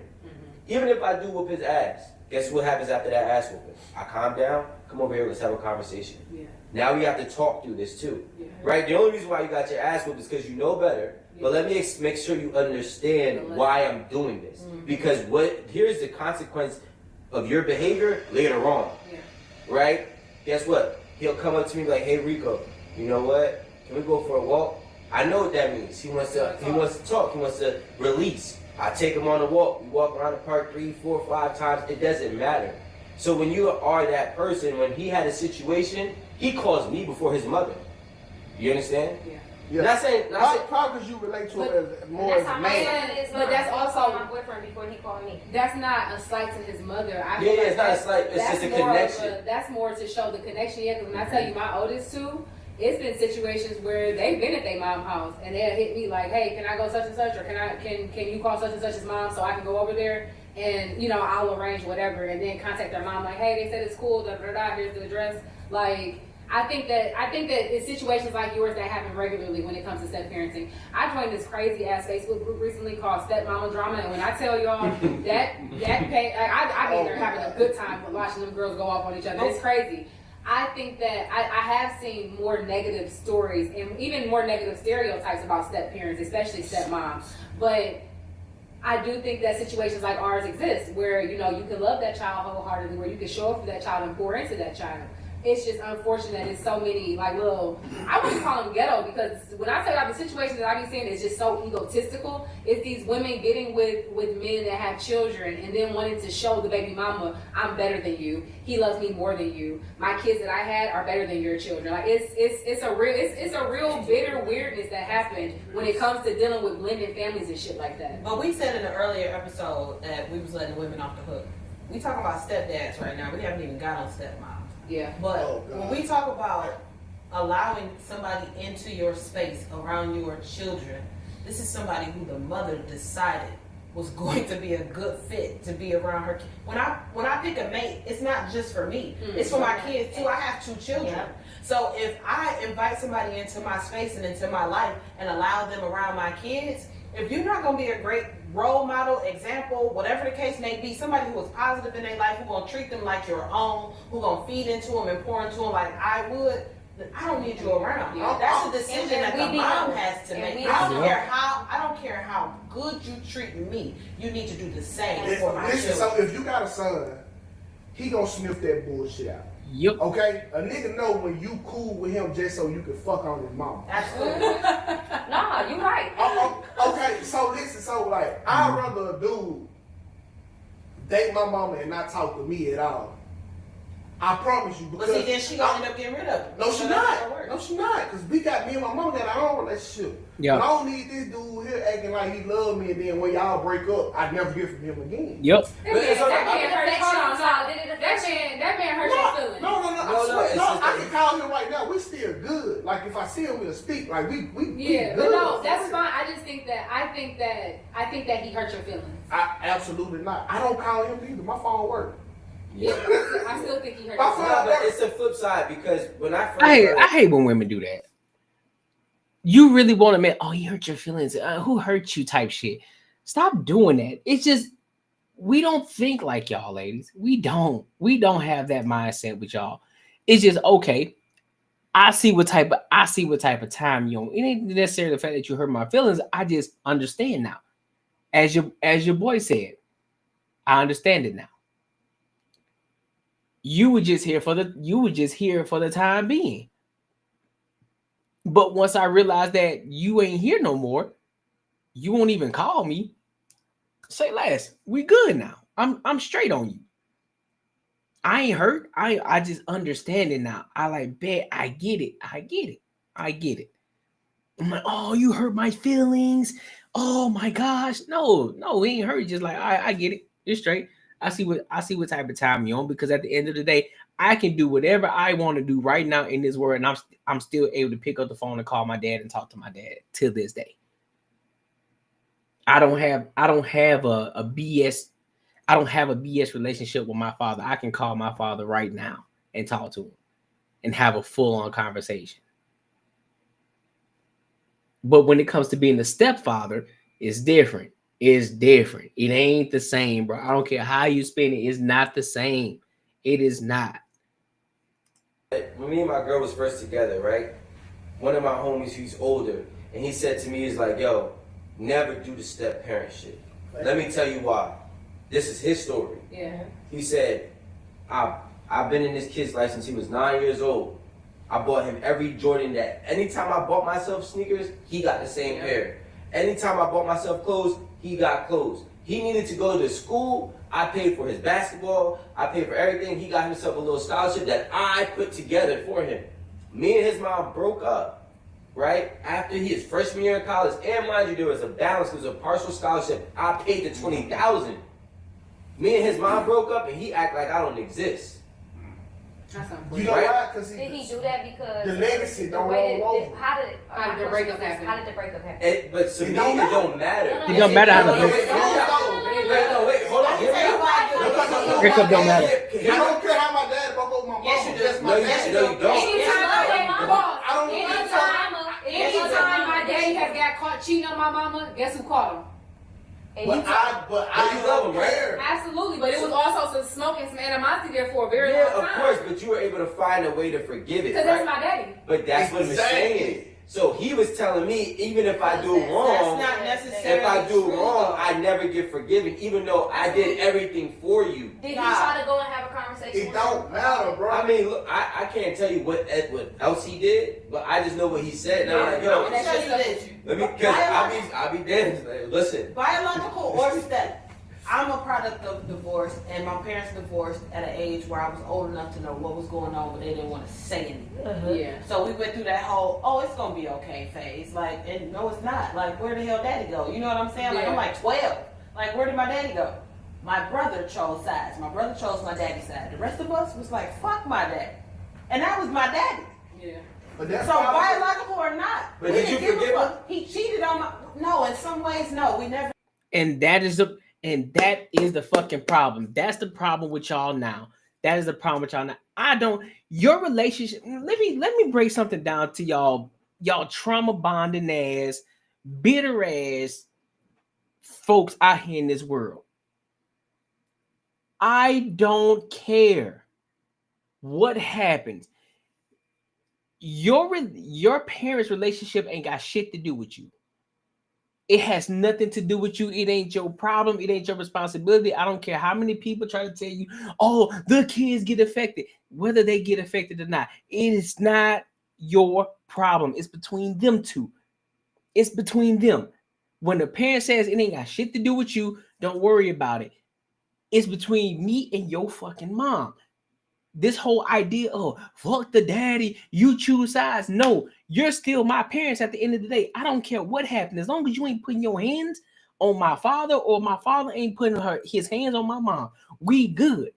How y'all broke up because the relationship just didn't last? Cool. It is what it is, bro. But at the end of the day, you're still my father and I'm still going to have the respect for you. You're still my mother. I'm going to have the respect for you regardless if you got a divorce or not. Y'all got to get over this bullshit, this trauma shit, bro. This picking sides shit. They're still your parents. They're still your parents. Their DNA is still in you. If they still care for you and love you and pouring into you, dog, it don't matter what happened between the mom and the dad. It don't matter. That's still your father. That's still your mother at the end of the fucking day, bro. Y'all be doing too much. Y'all too much in your feelings. Everything ain't about you, dog. Everything ain't about you. Real talk. Although I don't believe in divorce, I don't believe in it. I don't. But if it happens, like y'all gotta stop this shit, this picking side shit. At the end of the day, it don't matter what happened. It don't matter if the dad cheated or if the mom cheated. It don't fucking matter. Yeah, they may have broke up the home. It is what it is. But at the end of the day, that doesn't take away from the fact that that person was a good mother or a good father. It doesn't take away from that. It don't. Y'all can sit up here, oh, well, you weren't thinking about the kids because now you fucked up the kids. Like, cool, I get it. But I'm still a father to you, and I still make sure I pour into you every which way and I fucking can. I'm always going to be there for you. That shit don't change. That shit don't change at all. This is the problem that I have with a lot of these conversations, bro. A lot of y'all motherfuckers come from this bitter background. Y'all ain't got over y'all fucking trauma. Grow the fuck up. You think that you a dope. You think that you done got over everything. Oh, I'm just going to pull this shit deep down inside me. I'm going to forget about it. But then when somebody brings it back up, now you triggered again. Now you got this fire burning inside you. You all triggered up and shit again. And now you up here projecting. You telling him 2K telling you like, nah, that shit don't matter. That shit don't matter. That shit don't. Yes, he do. And you up here saying, yes, he do. Yes, he do. Because we said, fuck my daddy after that shit. What you mean? That's your father. That is your blood. That's his blood running through your motherfucking veins. The nerve of you. Never did. But I'm saying he still don't have a relationship that he should have with his kids. My sister don't talk to him at all. I don't like, understand this is what how I'm saying. Like, on your mama. Because you got to when you emotionally damage my mother, I have to be I'm a by part of that. You emotionally throw up my mother. You're not a by. Guess who has to deal with it? No, you're not a by part of that shit. That you are putting yourself in adult business. That's why they say stay in the kid's place. That's why parents always say, look, stay in the child's place. This ain't got shit to do with you. This is between me and your fucking father. Stay in the child's place. This ain't got shit to do with you. Stay over there. Go do something else. I'll handle this. There's nothing you can do right now. There's nothing you can do. Nothing. You can call you, nothing you can do. This is between Uno. This is between me and your father, because at the end of the day, you got to leave this house at some point, and it's still going to be me and the other person. It ain't got shit to do with you, dog. This is the problem with a lot of y'all. Y'all always trying to insert yourselves into shit, and you think that it's about you. It ain't about you, dog. It ain't. Get over yourself. Because you gonna be leaving out the house. Guess who got to sit in the house with that crazy bitch while she going to fuck over upset, depressed and crying and everything. We have to get around to see that. That's it right there. But why is she not accountable for her emotions? Because she should not be taking out her pain on the children. Not all her children. There's no excuse for it. If you are depressed, if you are exactly, she can close her door and you still want to he don't see it. Yes. No, he don't see it. You showing it to him. No, I'm saying she can close her door. No. It got in the middle of the night. You want your child to see her. Let me say my mother has never in her life exposed me to what her and my dad went through. When I would go through shit, you wanna know how I went through my daddy's phone? I'm downstairs in the motherfucking basement washing clothes in 6th grade. Why the fuck is your phone ringing so many times back to back at 10:30 at night? Who calling your phone like this? Who blowing you down? I answer that mug. That ain't nothing to do with my mama. Stand child play. No, ain't no child play. Exactly, 2K. Stay in a motherfucking child's place. Why are you touching my goddamn? Don't touch my phone. Don't touch my phone. You're in the 6th grade. That means you're around the age of, let me see, you're 14. You're around 13, 14 in the 8th grade. So you probably 6th grade. So you probably anywhere between in 11 and 12. 11 and 12. Why the fuck are you touching my phone? Stay in a child's place. You ain't got no reason to touch my phone. Ain't got shit to worry. Ain't got to worry about shit that's going on in my phone because you don't pay no motherfucking bills around here. Get your motherfucking crusty ass hands off my phone. Stay in the child's place because you don't know what the fuck is going on. You don't know what the situation is. That's why you gotta keep a child in the child's place. That is y'all problem right now, y'all. And that's why I know a lot of y'all had soft ass fucking parents. Soft ass parents, because there is no way. I don't give a fuck how much attitude, girl. You better get your hands off my phone. I don't care who calls my motherfucking phone. Get off my phone. Leave my phone alone. Nobody's calling for you. Nobody's checking for you. So why are you picking my phone up? I didn't ask you to. If I didn't ask you to pick my phone up, you ain't got no reason to pick my phone up, calling no motherfucking body, talking to nobody on my motherfucking phone, because ain't nobody calling for you. Fuck is wrong with y'all, man? Ain't no child play. But that's the point. But at the same time, it is that those are boundaries, and that was your dad's phone, and you answered that. But to touch on my I've been answering his phone since I was in 3rd grade. Oh, but he allowed you to answer his phone. I've been answering his phone since I was in 3rd grade. They saying that the mom being hurt because she's showing the kids, and that's not true. Facts. Here's the thing. My dad used to do that when I was younger. My daddy said the same thing. She exposed you to stuff. No, she not. I'm 42 years old. Still to this day, my mother hasn't said one bad word about my father. Not one. My father has had a lot to say about my mama. Other way around, not even. Yep. But my mother, like you said, would go in her room. We could hear her crying. She wouldn't know we was listening. We'd be downstairs and she'd be upstairs on the phone with my aunt. And I could hear the hurt in her voice. I could hear her on the phone saying how fucked up shit was and how he did this and he did that and he had to be left and this was that. Like we heard it and she didn't even know. Okay. It wasn't a display of emotion. When she came around us, she was all smiles like nothing was going the fuck on. And we was wondering like what? Now watch this. You know what I'm saying? Do y'all think y'all mama never hurt y'all dad? No, I know. Okay, but did you give a fuck about his feelings? Yes. Was you mad? No, you didn't. Yes. No, you didn't. No, you didn't. No, the fuck, y'all be fucking lying, bro. Y'all be fucking lying, dog.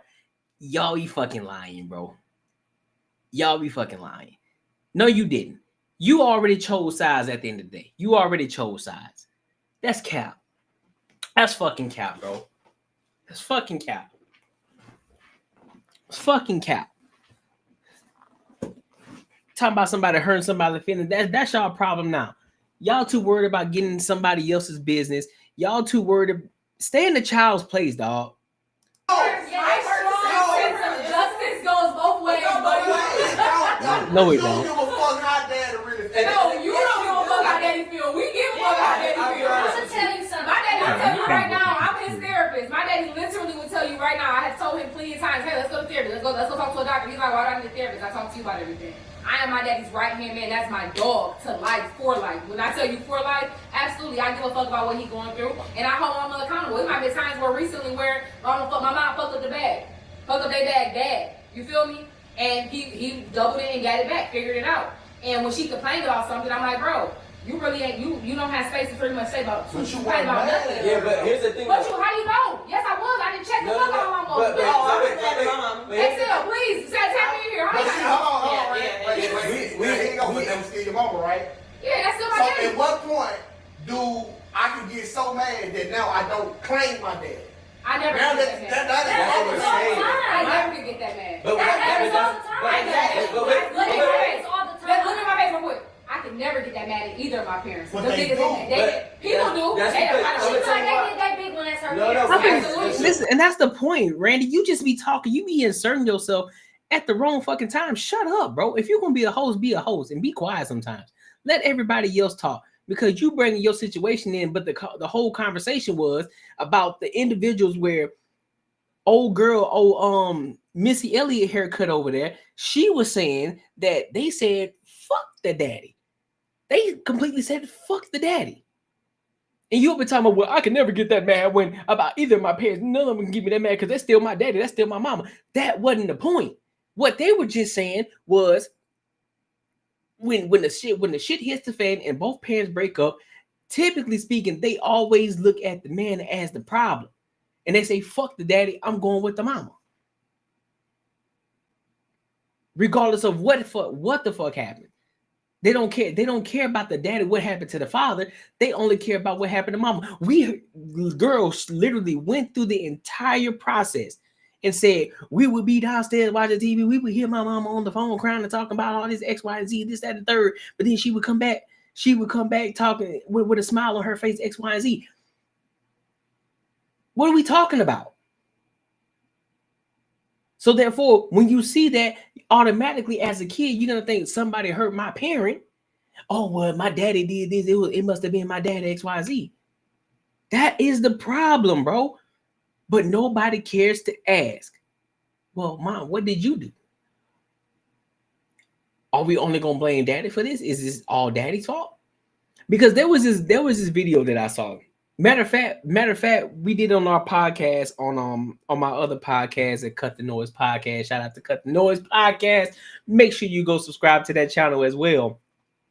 But we watched the video, and this video said that it was a video with this guy. He was interviewing another woman, and this man asked the woman. He asked her. He said, like, you know what I'm saying, how the relationship is going and everything. But instead of asking her how does he make you happy, he asked her. He's like, hey, how is the relationship going? But is your man happy? Silence covered the entire room. She was like, well, that's kind of a weird question because typically people ask if the woman's happy. And Buddy responded back saying, well, this ain't that kind of show because we advocate for the man because he's not here to speak for himself. So I ask you the question again. Is he happy? And immediately she turned around. She said, by her saying anything, they said, don't worry about it. You ain't got to answer. Your silence just answered it for us. And he was like, hey, I got it. And then he asked the cameraman, he said, hey, you got that too? The cameraman said, yeah. And then guess what she rebutted with? Fuck you and fuck you. Her silence spoke volumes. Because nobody never cares what the father or the man has to say or what the father is going through. They only try to care about what the mother's going through. And therefore, that is the problem. Hence this situation right here, where she said, well, when the parent broke up, when her mother and the father broke up, they said, fuck the dad. And they stayed with the mom. Without even knowing the full situation. That's why we always say kids need to stay in the child's place. The problem is this. You got to understand that kids allow... You chose a side before there was a side to be chose. Facts. Okay? Kids pick their parents that they're gonna favor regardless. No, I picked sides because I saw my mother hurt, so I was mad. But you picked the side without knowing what the fuck was going on from both sides. You just proved his fucking point. Y'all just don't, a lot of y'all women don't listen to understand. You just listen to fucking respond. He just said that, and you literally just proved his point. No, I picked the side because I saw that my mom was hurt. Okay, and what? Just because she crying, you do understand that as a woman, y'all are more emotional. So therefore, y'all probably gonna show y'all emotions even more. Even when y'all could be lying, y'all was still up here and boo-hoo and cry a fucking river, even though y'all could be lying through your fucking teeth. This is crazy to me, dog. I felt like it was my father's fault. But you still picked. You felt. Somebody. I felt like it was my father's fault. I felt like it was my father's fault. She didn't say it was my father's fault, or I got the evidence that it was my father's fault, or I proved that it was my father's fault. You said that I felt that it was my father's fault. Keyword, felt, meaning you went based off of your feelings. You didn't go off of proof. You didn't go off of anything. This is the problem. Her side, because it doesn't matter. Like, you, pain is not gonna make you say, okay, he's ultimately the bad guy, because you would ask. It will when you're a kid, you don't understand. They're protecting you from the truth. They're not telling you what's going on. I didn't have the facts. If you have a situation where you witness that your mother is upset and that your mother is crying and she's in pain and your dad is not in the house, you're gonna ask your mom, where's dad? Can I speak to dad? At least once, right? Mm-hmm. And if you do that and that happens, you're gonna say, Dad, what happened? And he's gonna start to tell you. But because he cares about how you view your mother, he's hopefully he's not. No, that didn't happen. Okay, so then if that's the case, you didn't care about his pain in the same exact respect that you cared about her pain. No. Because she saw tears. Because Lucinda is because my father didn't display pain, he displayed anger. That's still pain. It's pain. As a kid, she left. Wait a minute. He angry because they break up. Y'all don't, bro. Y'all don't understand, bro. Anger isn't an emotion. Anger can be expressed in pain. Just because the father is there, a lot of times, a lot of men do leave because they don't want to be in a situation where they get so angry where they start to scare individuals. So if a man gets so angry, let's just use it. This is an anomaly of a black man so far. Let's just say because all these the entire panel is black. So we're just gonna use it based off of black people, right? Let's just say, oh, buddy right here, buddy right here in all black. Buddy right here in all black, right? Buddy look kind of solid, no diddy, right? He'd probably be about a solid 6'1", 6'2", probably a 230, 220 pounds. Seems pretty chill, right? But at some point, just to imagine if a man were to get so angry, just so vicious, so violent that he could get to that point. Why would he stay in that house? Knowing that, because if he is a real man, he will understand that he will understand and have the emotional intelligence to know that, look, if I get this fucking angry, I'm going to scare everybody in this household, and then I'm already going to look guilty. So therefore, I'm going to remove myself from the situation. I'm going to leave. Now, that still may look bad in the situation because, like, well, why the fuck did he leave? But what you don't know is that because if I would have stayed, some furniture would have been moving in that home. You really would have looked at me different. So I would rather leave instead for the sake of everybody else. This is the problem. You have to get both sides of the story. I don't care about what she said.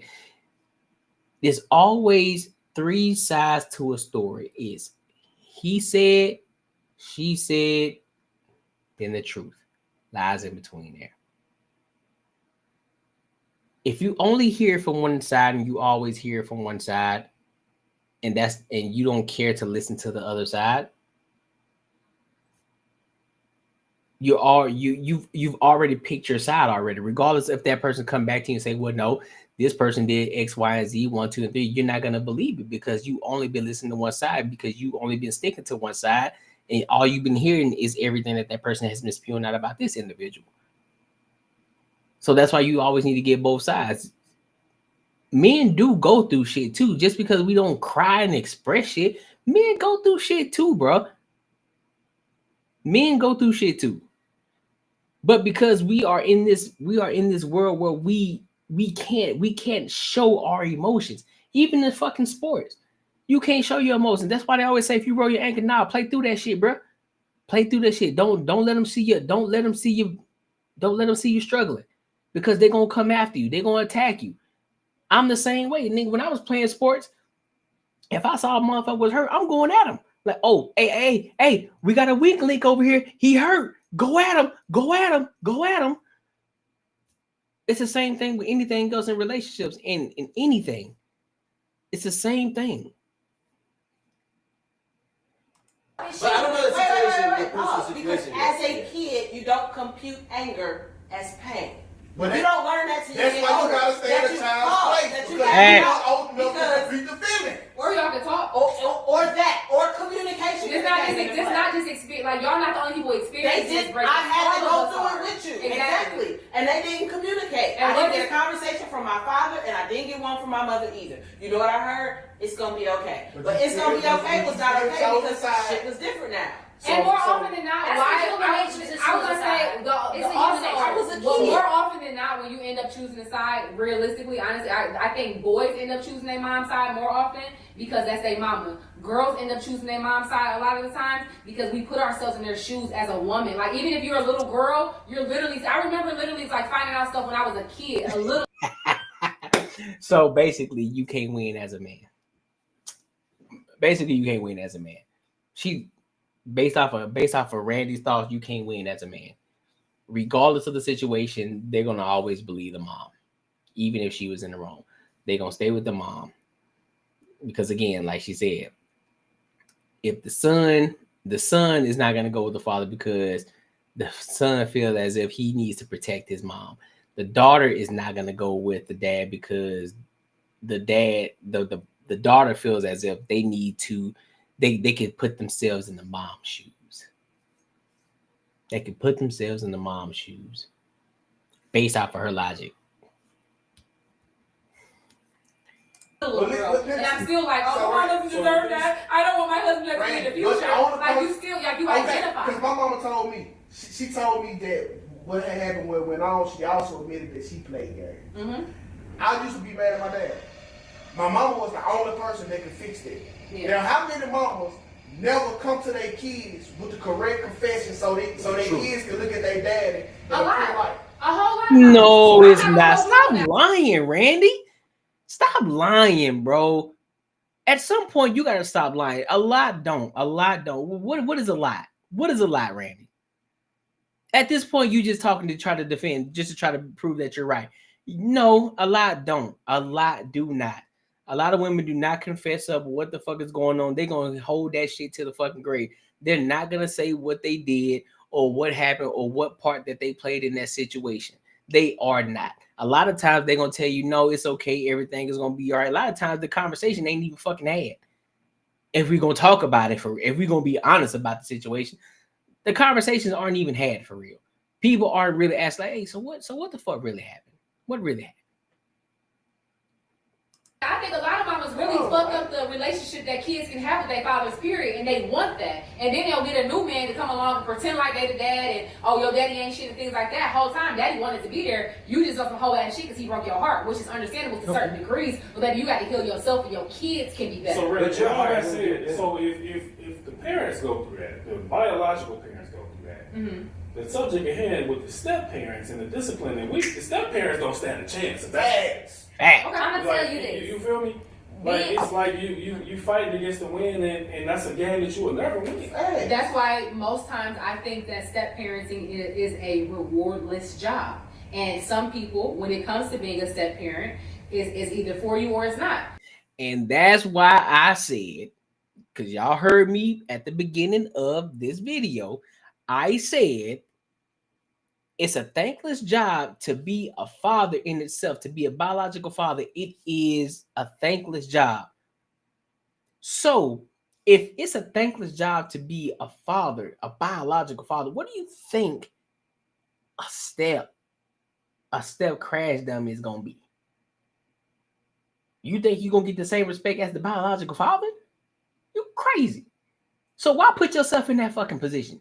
You already, most women, most people, even if the father is not even in the fucking home, they already gonna look at him as a deadbeat, even if he is in those children's lives. He's here. He's here. Let's just say this is the median. This is the median right here. Just the basic of the basic bare minimum father that's in their child's life. That's a thankless job. You are here. You think you can get the same respect as this man that's up here that's doing the basic level shit? You here. So why be a step crash dummy? You crazy. I don't care how fine she is. I don't care how much sloppy topping she give you. Absolutely not. For a little while, when I first became a step parent, I was wondering, hey, is this shit gonna work out? Because I don't know. It was a lot of parental alienation going on. It was a lot of trying to pit people against us, and I get it. You know what I'm saying? Like it was a history there of some drama and trauma with me and their mom. So I understood it on certain levels, and I really understood it once I had my son. You don't have children with people. 9 times out of 10, you don't have a child with somebody not to be with them. You don't have a child with somebody and extend y'all families and whatnot to not be together. You have this child, you usually think y'all gonna be together, y'all gonna raise this baby together and whatnot. And when it doesn't happen that way, you become heartbroken. Sometimes you're able to find a parent that's gonna step in and step up and be a big stepper. But a lot of the times, when I see online from these crazy ass groups or even from experiences like hearing from 2K, these people are not having good step parents that's stepping up and handling business the way they're supposed to. I can't have a stepdad raising my kid. A stepdad can't teach my kids. I love that for you. No. I know. I genuinely love that for you. But you're like, I'm not. Let him finish the point, Randy. Shut up. A stepdaddy can't. A second place ass nigga can't teach my kids how to be first place. Facts. Facts. Is second place. How you gonna teach my kids how to be is he first second place? Is he That's second not a place or is a substitute. Let me tell you something. Let me tell you, second place, or is he the second mouse stick in the cheese? This nigga second place. Let me say this. This is the reason why I don't like the word step. So I have a bonus baby. I don't call her my step anything because step is a negative. It's a negative term in itself. And I say that because I got a stepmother, because we ain't touched on stepmothers. I got a stepmother who has never accepted my father's 5 children. And my father allows it. You know what I'm saying? Love my father to death, don't get me wrong, but he allowed that shit. I'm 42 years old now. And now I've come to the realization that it's not something I have to deal with. You know what I'm saying? But my father has 5 kids with my mother and him. And she is she'll throw a whole birthday party for my father. We won't even get invited. That's insane. And the fact that he allows it is disgusting. And respectfully, with love. So y'all picked the side. Y'all decided to go with y'all mom.